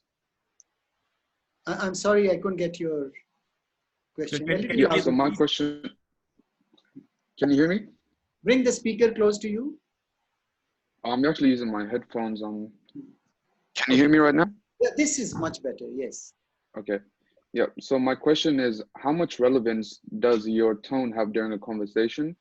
And how can you use your tone to dictate the meaning of a conversation? Your tone. Yes. Yes, Tone sir. of your voice. Yes, sir. Okay. Right. One has to be soft spoken, but not so soft that one can't hear you. So it's good to be soft spoken, but it should be sufficient for the other person to receive word by word. Because you see, a cut-off question or a partial question will give you a partial answer. So I think in tone, it has to be soft. It has to be loud enough, not very loud, not shouting, but loud enough for somebody to register. And especially when we are all in different areas and different, again, I would say, different cultures, where the comprehension of any statement that you make may sound different to different people. It's better to keep a very modulated voice, tone, be assertive, but not aggressive. It should not convey that I'm the know-all and I'm just using you as a sounding board. I'm using you as a sounding board only to reinforce what I'm thinking. Let's say I think this is the best, and I just want to talk to you and just want you to say, yes, of course, sir, you are absolutely right. That should not be the intention. Be frank, be honest, be assertive in what you think, and then say, this is the way I think. May I know how you look at it? Because anything that you look has to be seen from 360 degrees. You have to see from all sides. A letter 6 for you is 9 for me. When you write 6 in front of you, when I look from my side, I see it as 9. You are right, it is 6 for you, but it's 9 for me. So we can keep on indefinitely going on. No, it's 9, and you say, no, it is 6. But then you have to explain to me that perhaps since you are looking from the other side, it is 9. From my side, it is 6. You should be sure what you are saying, but give enough leeway to the other person to tell you what he is thinking about it. And be open to it. If he says, no, you are wrong, you will do what you feel. You just want to know what is his opinion. You're not bound by it. But let him not feel that he has wasted his breath on you. Let him feel, don't tell lies also. Don't reassure him that I'll go by what you say. Say, thank you very much for your opinion. Now I have 2 opinions to think about. One is yours, one is his. You may have another 10 opinions. Then you work on it and find what is best suited to you. After all, the end product is coming to you only, isn't it? I'll do what I think is proper. You would do what is proper for you. And my proper and your proper may be clashing.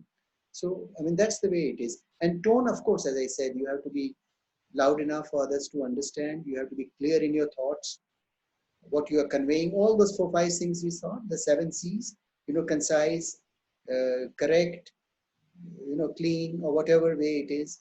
Put that, all those, it's like a test that you are going through for a formal communication. With friends and all, you could communicate the way you want. You have to let your hair down. Otherwise, you see, if we are always prim and proper and thinking twice before we use each word, then friendship doesn't grow. Right. Thank you. Thank you so much, sir. Thank you. Amazing. And I would like to really continue because there are still a few more questions. Sara Kidwai, can you please? I think you have a question also. Yeah. Hello, Mr. Singh. I'm Sara Kidwai. I just Sara, finished can you my be please little louder, and or maybe come close to your mic, please? Can you hear me now better? Yes, Sana. Yes. Okay. So I've just finished my GCSE this year. My question to you is, how am I supposed to control my speed of speech when I have too much information to say, and how to keep it concise? Okay. Okay. Yes, I think we often do that because we know that we want to tell everything, and as if we have the fear that halfway through he'll leave and go away. So you want to finish it as soon as possible, but you know your subject, so you are speaking very, very fast. Other person has to comprehend each and every line, each and every word of what you are saying, and in between he has to think also. First of all, you have to be sure that he's giving you full attention. And don't mind by saying that this is something very important. I want to have a considered opinion from you, so that even if he has got something else in mind, he would set aside that and give full attention to you. Look in his eyes. If you are sitting across the table, look in his eyes. Tell him, your eyes will speak more than you have to. Tell him that in all earnestness, after due consideration, I think this is the kind of career I should be pursuing. Though I am not trained in that. I'm just giving you an example. You want an opinion of a friend or a senior to know whether after doing your MBA, you want to switch over to law. So if you want, then you will give your grades, what you did in MBA, how did you perform. But you can say that my dad pushed me to do MBA, but my heart is in law. Then he would give you his sincere opinion. Only if you make him feel what your view is. Because before he asks you, but why did you do MBA if you are looking for law? Say, no, my parents, it's, hereditary. For last 2-3 generations, they were all being managers and, business people. So they wanted me to do MBA and join their factory or production unit or whatever. But my heart is in law. So if you tell them the truth exactly, and don't do it very, very fast. We tend to generally speak. As I said, I have this bad habit of interrupting, and I want to get rid of that.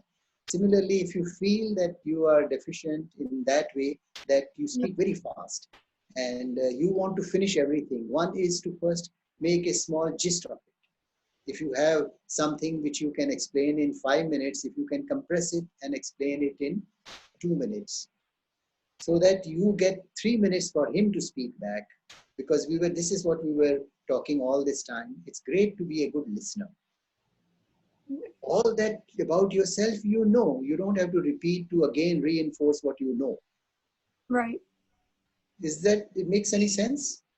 Yeah, because I feel like I have the same issue of not being a good listener and interrupting people all the time. Yeah. So that's something I could also improve on. Yes, yes. No, it's very important. I felt after paying a very heavy price, because I sometimes feel that had I listened it properly, maybe there were some opportunities in what he had to say. You know, it happens like I'm talking to you and suddenly you say, you know, in California, and I'll say, oh, California, I studied in Berkeley, which is in California. Now it's no business to you where I studied, but I have interrupted your chain of thought. I don't know what you were going to tell me. You were about to say maybe, you know, I was in California and I was in that college, and maybe I'll tie up your speech for them one day when you go there.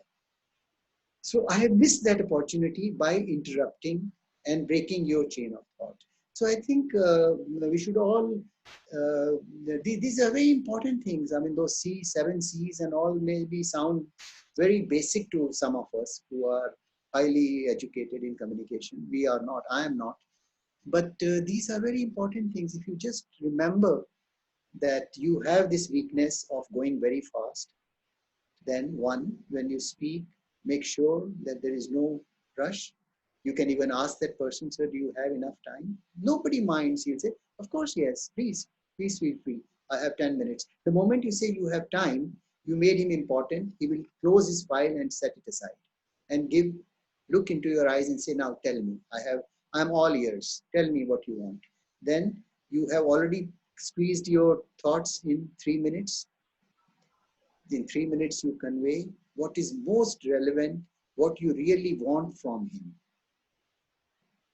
Then he will, I think, I mean, there's no hard and fast rule. It's only that most important is to know where we lack something. That's half battle done. Knowing yourself is half, because we get all our answers from within. We only chit chat with people to see what is the opinions. But all our questions come from within. All our answers come from within. Yeah. And we generally go by that. Your gut feeling, your intuition, that's what we say. Okay. Thank you. Good luck to you, Sana. Thank you so much. Thank you very much. I'll have to really continue moving. I'm very sorry for that, so that we can really take as many questions as possible. So I'll move to Alina, please. Alina, you have a question? Hello. Yes, sir. Hello. Yes, Alina. Hello. Am I audible? Yes, absolutely. Clean. Hello, sir. Alina this side. I'm calling from Delhi.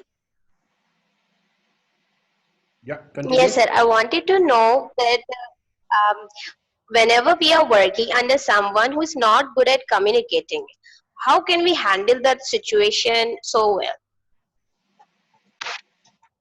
If the other person is not a good communicator, you mean? Is he closed? He's not opening out, you mean? Yes. If we are working under someone who is not good at communicating, how can we handle that situation so well? Okay. I would say you could possibly send him a brief note highlighting. You see, there are a lot of people who are very knowledgeable, but they, at the spur of the moment, cannot give you a ready answer. You know, there are a lot of people. There are people who are very agile. They know their subject and they would have an instant answer. There are a lot of people, with due respect to them, they are very, very knowledgeable, very thorough in their subject, but at the spur of the moment, they can't give you a ready answer. So if it permits and you have such relationship, send a polite note that I wish to discuss this. The salient points are this. If you could give me your considered opinion and we can meet at your convenience. Then the person beforehand knows what your problems are or what your questions are. So when he meets you, unless he's a guest speaker, he comes and goes away. But if he's your teacher or your principal who has very limited time, or he is very quick in everything. So for a person like that, what I would do is send him a small note and say that this is my problem and I'm sure you can help me out. So please, at your convenience, I'd like to meet you. I'm just sending this as advance information for you to give me an answer. So I'm sure he will appreciate your gesture and he would come out with answers which you really are seeking. Because if he's not a good communicator and he has no instant answer, you will come back disappointed. I don't know if that is okay for you, this answer. Yes, sir. Thank you. Okay, so last 2 or 3 questions that I have, or 2 or 3 hands which are raised. So can we go to Saif, please? Saif, do you have a question? Yeah, sir. Am I audible, sir? Hello, am I audible? Yes, I can hear you. Yeah. Hello, sir. My name is Saifur Rahman. I'm dialing in from Delhi. You Sir, are? I'm dialing in from Delhi. Okay. Yeah. Sir, for the last year, I have been working in a construction company as a tunnel engineer. So my question to you is, like, when I started working over there, my upbringing is in a family where we have been taught to respect our elders. And when I started working there were people who were much more than my age, and like a few old age people were also working. And to get the work done by them, I need to be a little bit harsh on them, or I need to be a little bit dominating on them. And I was not able to do that, so I was considered that I'm not good enough for the job. Like, I can't get my work done. And in time, I get used to it. I got adapted to it, and then I was facing that. I feel myself that I was facing problem in, like, when I used to sit in my friends. I turned out to be a more dominating person than I used to be. What, according to you, can I can do to maintain the balance between my life in working, like in a workplace, and then when I'm coming back to my normal people who I sit on regular basis? Uh, in any profession, like you said, in the construction industry, you alone cannot do anything. You know that very well, especially when in construction industry, I mean, a pilot can fly on his own. He doesn't need a team of pilots to pilot the aircraft. Or a doctor who is a surgeon, he's performing, he has people to help him out, but he is the man, hands-on, he is operating a person. But in your kind of industry, I think you have to be a good team player. You are bright, I can see that. You have a good educational background, but you said these people who are old, you know, they may be old school in their thinking also. A lot of people, as they grow, they always refer to in our days or in good old days and all that, which a person who is up to the mark and into everything would never refer to. Because age is, for me or for anybody, is just a number. Like, you know, it's just a number. 16, 61, 15, 51. So with your kind of background, with your kind of education, I would, rather than trying to change them, I would suggest that you change your attitude towards them. Okay? You are knowledgeable, you are trained in the latest technologies and all. They are not yet.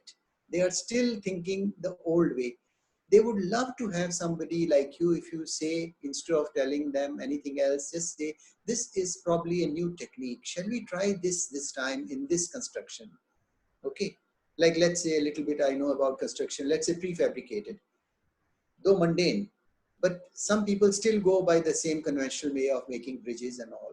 And then there are people who go for these very fancy looking, very economical and good looking designs, because aesthetics also is very important. You know, when we say Delhi airport is one of the, this is the best airport, you know, incidentally, Delhi airport is #1 in 75 million category by Airports Council International. We take pride, not just because it's efficient. Efficiency is behind the scene, but people, travelers don't look how efficiently we handle the airside.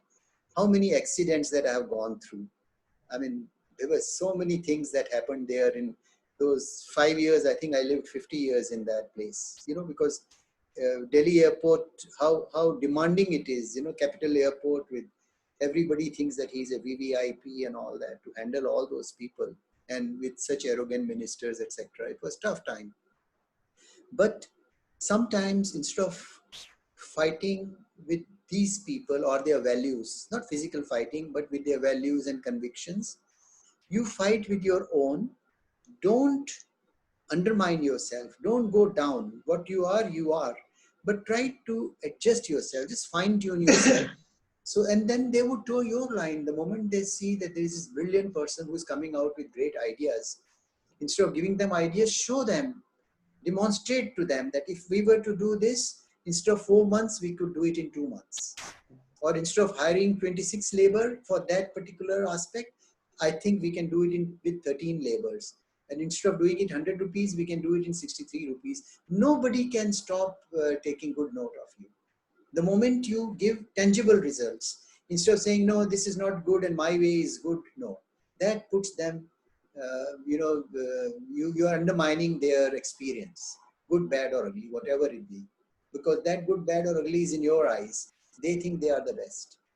So I think we all have gone through all that. Idea is that instead of changing the world, we change ourselves to adapt to the situations. And if the situation is so very bad and you think you can't adapt it, then there's always another way out.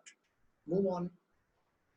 So, but the best thing would be to see how best, because you have to be comfortable with your own self. You see, that's more important. No, this is really great, and I really have a very difficult job of somehow managing not only the time, which we are already quite over, and we have taken a lot of your time, Mr. Inderjit Singh. So kind of you, but I still have the kind of discussion that we are having. It has generated interest in also the more experienced part of this group. So I have a question, I think, from Sajid. Sajid, you want to ask something as well? Yeah, can you unmute yourself first, Sajid, please?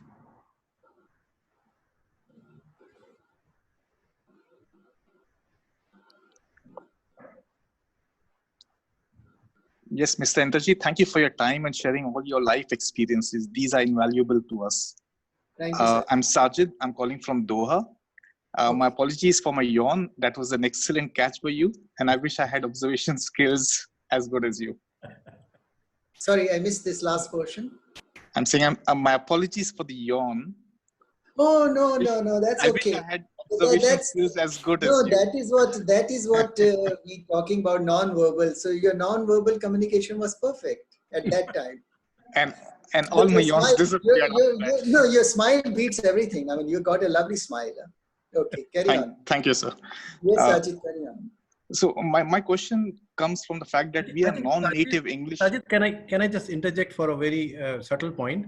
It's good to really introduce what's your background, what's your field of, because that's a new dimension in our team as such, a different dimension. So I've been an ex-master marine on ships. We used to carry LNG gas, and out here I'm working for our premier Qatari LNG company, LNG producers, Qatar Gas. Okay. And LNG is liquefied natural gas in the, is basically gas. Okay. Yeah. So my question is that being non-native English speakers, we often times turn out to be more English than the English themselves, and we tend to use higher level English that we've learned in schools and colleges or by virtue of reading good books.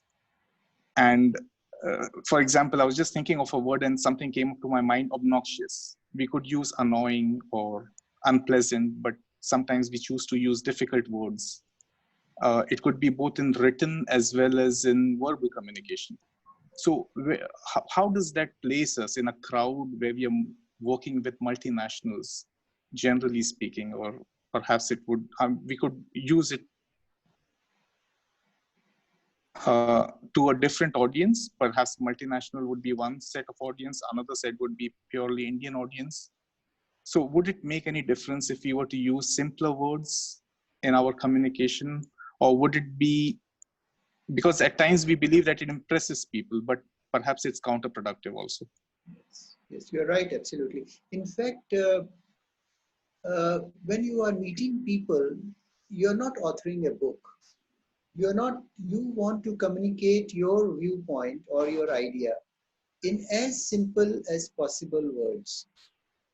Because you see, that those kind of books that you read or the kind of movies you see, English movies and all that, tends to ingrain in you those high flowing kind of words.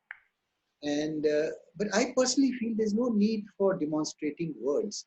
I mean, ideas can be conveyed in very simple word, because you see, not all of them, like you said, you are working in an environment where people are from different cultures. I have worked in Dubai, for instance, in a place called Dubai Aerospace Enterprise. I was the only Asian as SVP. Then at higher levels, I was actually the only Indian in my setup there. His Highness Sheikh Ahmad was the chairman of the company and highly educated from Oxford and all that stuff. But we had nationalities, we had a multicultural and multinational kind of an environment. So I found that the easiest way was to use very basic English. Because if you speak very high flown English which goes over their head and they can't make out anything out of it, you have lost your communication. You are there to build up your communication channel so that they understand what you say. So come down to the basics. Sometimes, like we were talking earlier also, that sometimes when you can't go up to, they can't come up to your level, ideal is to go down to their level without retaining your own position in your self-esteem. Going down doesn't mean that you are losing your self-esteem, but that is what is called adaptability. You are adapting to the environment that you are working, because in the end of the day, they are the ones who are going to assess you. If some of them, while assessing you, excellent and very good, say, but you see, it's very difficult to understand what he's saying.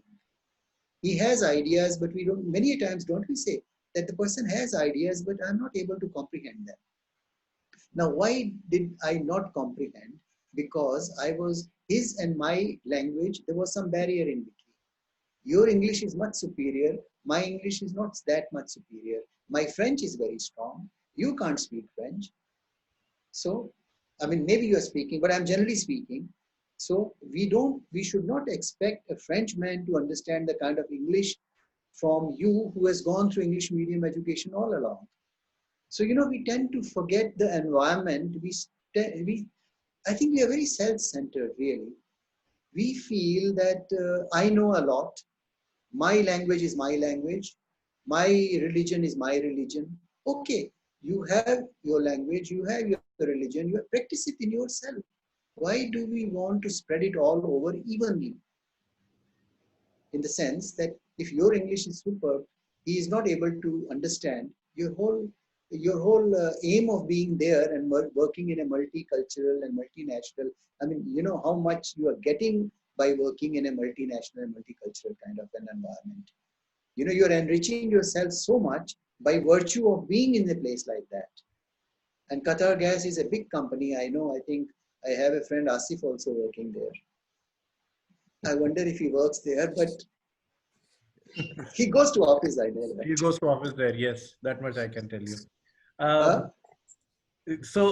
Again, there is, probably we can take two more questions. Again, we have really overshot the time. Mansoor, do you have a question? Over to Liverpool. Oh, thank you, sir. Thank you, Mr. Singh, for your time. Yes, Mansoor. Can you hear me loud and clear? This is better, yeah. Yeah, so I have a question which is very simple, but at the same time, it's very complex for me. My question is how to say no. Let me give you a brief summary before this question. Mansoor, I think it will be good if you can introduce yourself, please. Sure. So I'm studying at University of Liverpool, football management, MBA in football management industries. Yes, and I'm currently working with the Spanish football club as an intern. And my work over there is to collect data from different European football clubs. So the situation which is very tricky for me right now is that I come across very confidential information while collecting data from different European football clubs. And this information is that I cannot give directly to the Spanish club I'm working with. So I have to present them in a very manipulative way, in a very complex way, that out of 10 clubs I talk to, 6 of these clubs are employing this kind of business plan, and 4 of them are employing this kind of business plan. I cannot just directly say that this particular club is doing this. So, but I have been pressurized into giving some kind of confidential information and some kind of confidential data, which could hamper my position in the future. Now, here's the tricky situation. The situation is that I really want to work them in the future as a full-time employee, but at the same time, I don't want to hamper my position by not giving them in their demands. So, I mean, this is a really tricky situation. And what would your advice, and how can I handle Yeah. this? Thank you. Yes, I think in your stage where you are developing yourself and you're looking for big things to happen, it's just probably the beginning only. You have an access to these, what's, if I can understand, you have an access to the models that they are working on. There are 6 schools or 6 teams or 6 clubs which have a different business model, how they are working. You have an access to it. You have it. It's a classified information, or it is classified information. Yes, it's Oh, classified it's information. something that's leaked out and you got it. No, no, I talked to them, and through interviews and through meetings and through connections, I get to the information. Yeah. But this information have been given to me directly by the employee of the clubs, or by someone who works very closely with the clubs. I'll go by not divulging it out to anybody, because it's a matter of ethics. In some confidence they have shared with you, and as I said, you have a long way to go. What all you can do is you can define taking the best of all those in a situation like what you want to prepare for this one, for who is seeking your help. Pick up the best of all those and make a new model which has all those good ingredients of all those 4 or 5 clubs that you have picked up, without naming them. I mean, listen, what is good for one has to be good for others also. And nobody would settle down for anything less than that. Private information of what salaries they are being paid and at what amount they will be auctioned or what amount they will be bought. This is what happens in players, that, you take away from one club and, trade off with somebody else and do all that stuff. You can, I think, make a model of using the best of all those 5, 6 combinations without informing anybody that this is what it is, what A is doing, what B is doing, what C is doing. You have a good point in A, you pick that, a good point of B, make assortment of all those and make a new plan of yourself. And when somebody says, what is that club doing? That you can frankly say that, frankly, if you were to leave this club and go somewhere else, would these people like you to take this information and spread it out? They will not. They understand that. It's not that they don't know. What they are asking you is unethical, because they would not like that tomorrow you part with them, you start spreading their information around. Right. But in a nice way, I'm sure you talk to the senior management, tell them that I am going to give you a good model, which I think, because you see, we all sit here and study and say, these are the world-class practices. Okay. I pick up something from UK, which I found was very good. Then I go to Germany, I find their baggage handling is very good. Now, they have no monopoly on that baggage handling system, because that baggage handling system was designed and built by some other company, which is, it's not a classified information. So right. I take it as if it's from the source. It's from that company, that this is a great baggage handling, without saying that I love it because it's in Germany. So, if you have to somehow play a kind of, juxtaposing the best of everything, give them a model, and we, in the same breath, tell them that it would be unethical for me to name that this portion is from there and that portion is from there. I'm giving you an ideal model because that's my business. I study all and see what is best about it. Don't say that they told you all this. Right. See, even if, like the inside story of this, where you are employed now, I'm sure you're not going to tell that when you go to some other company. But you can pick up the best practices and make use of them because they're tested and proven to be good. I mean, that's a learning process. That's your wisdom, that you picked up all the good points Now, when you go next place, you use all that. There is no monopoly on good ideas, as long as you're not divulging their inflows and outflows and money matters and all that, which I think is not correct. It's not. It's unethical. You have to go a long way. I mean, don't compromise on those issues at all. Yeah. Thank you. Sometimes, they even test you for that. Yes. Sometimes they say that we understand you have information from there. Why don't you use that? And the moment you say yes, then they will say he's a threat to us now because he will use our information outside. I mean, it's a two-edged sword. Yeah. So it's always good to be clean and transparent at your workplace. It always pays in the long run. Yes. Yes. Thank you. Thank you, sir. Okay, now I would really like to close. Is there any real pressing question that somebody is really looking to ask? Please raise your hand. Otherwise, would like to close now. Okay. I'm sure people do. Navid bhai, do you? Jai bhai, Navid here. Yes, please. Yeah, hi. Thank you. My name is Navid Hussain Rizvi. I'm basically business manager for Hewlett Packard Enterprise, and I'm based in Dubai. I can see that the Burj is behind you. My basic question is, and first of all, thank you very much for very insight information, and definitely I took notes of a couple of very good information which you shared with us. And my question is like, I've seen your career, definitely we look for that. But if you would like to share one or two key challenges you come across and how you overcome, so that will be benefit for everybody.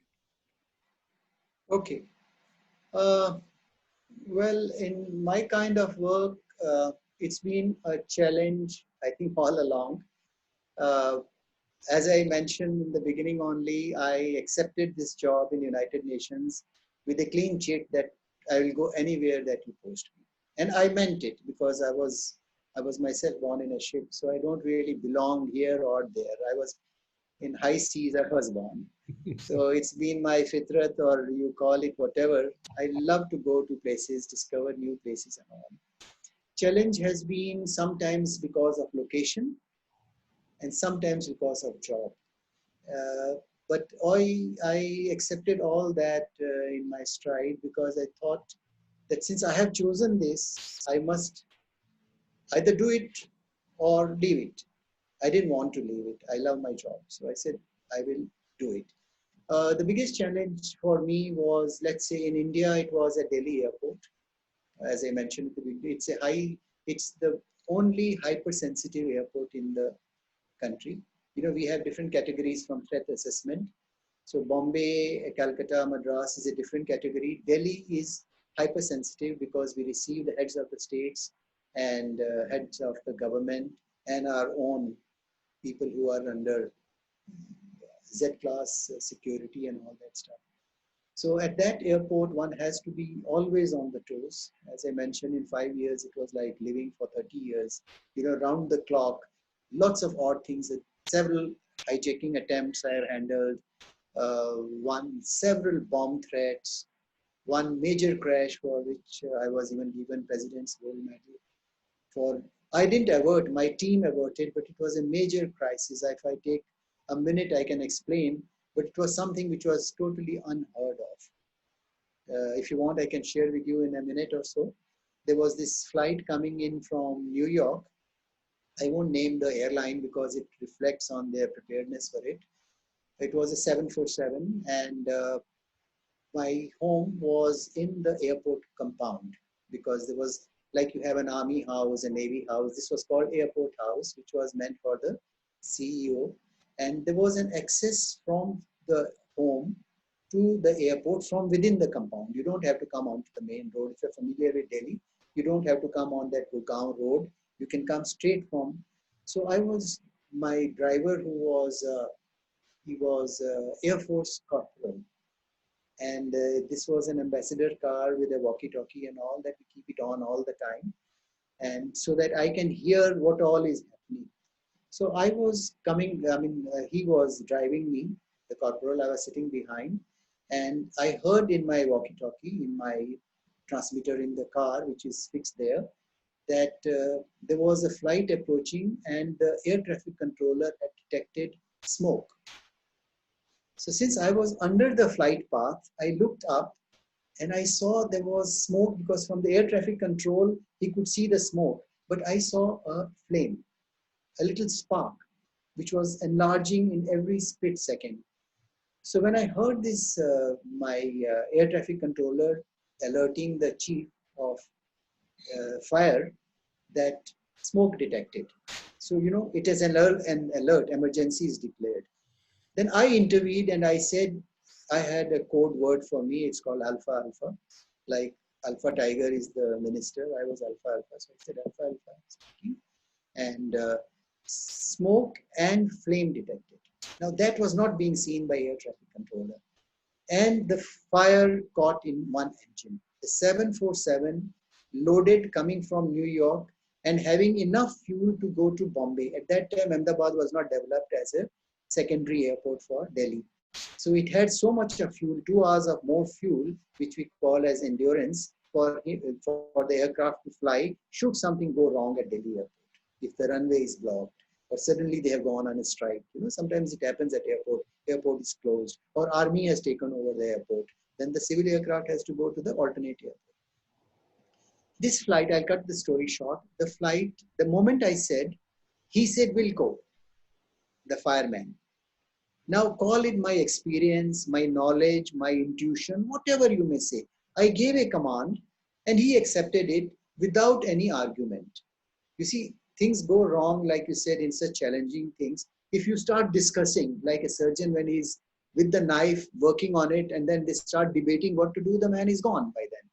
So you should have the conviction by way of your knowledge, intuition, experience, whatever. I gave a command, he said, "Will go," which means will comply with. And they did it. 273 people walked out of that aircraft, which was burning. The entire wing was burning. They all came out because there was no debate. They all came, flanked it from all over. There was one way of combat. There are many ways of combating fire. It was combated. Everything was under control. And immediately the minister Saab came and gave everybody out of proportion, this and that. Then he looks at me and says, "Saab, aapko kya dein? Aap to already CEO." Hume kaha, "Main kuch nahi chahiye. I have learned a lot today."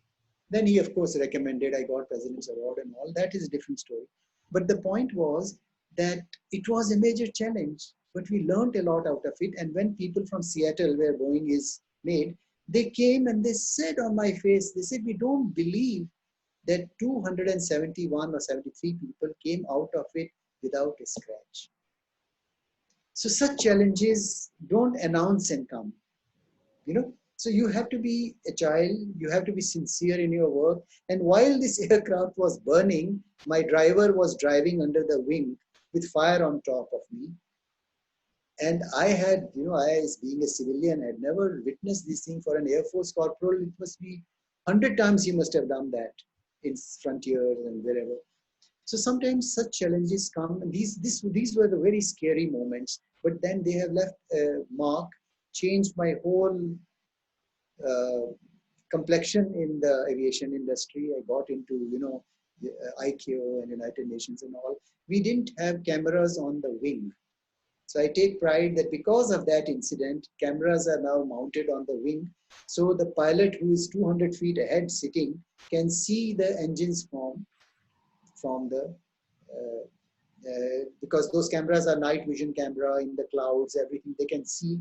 So he's sitting in the pilot's seat, can see the cameras. So if there is a spark or something, they can see there. Until then, this is almost 7-8 years back, there was no camera on the wing of an aircraft.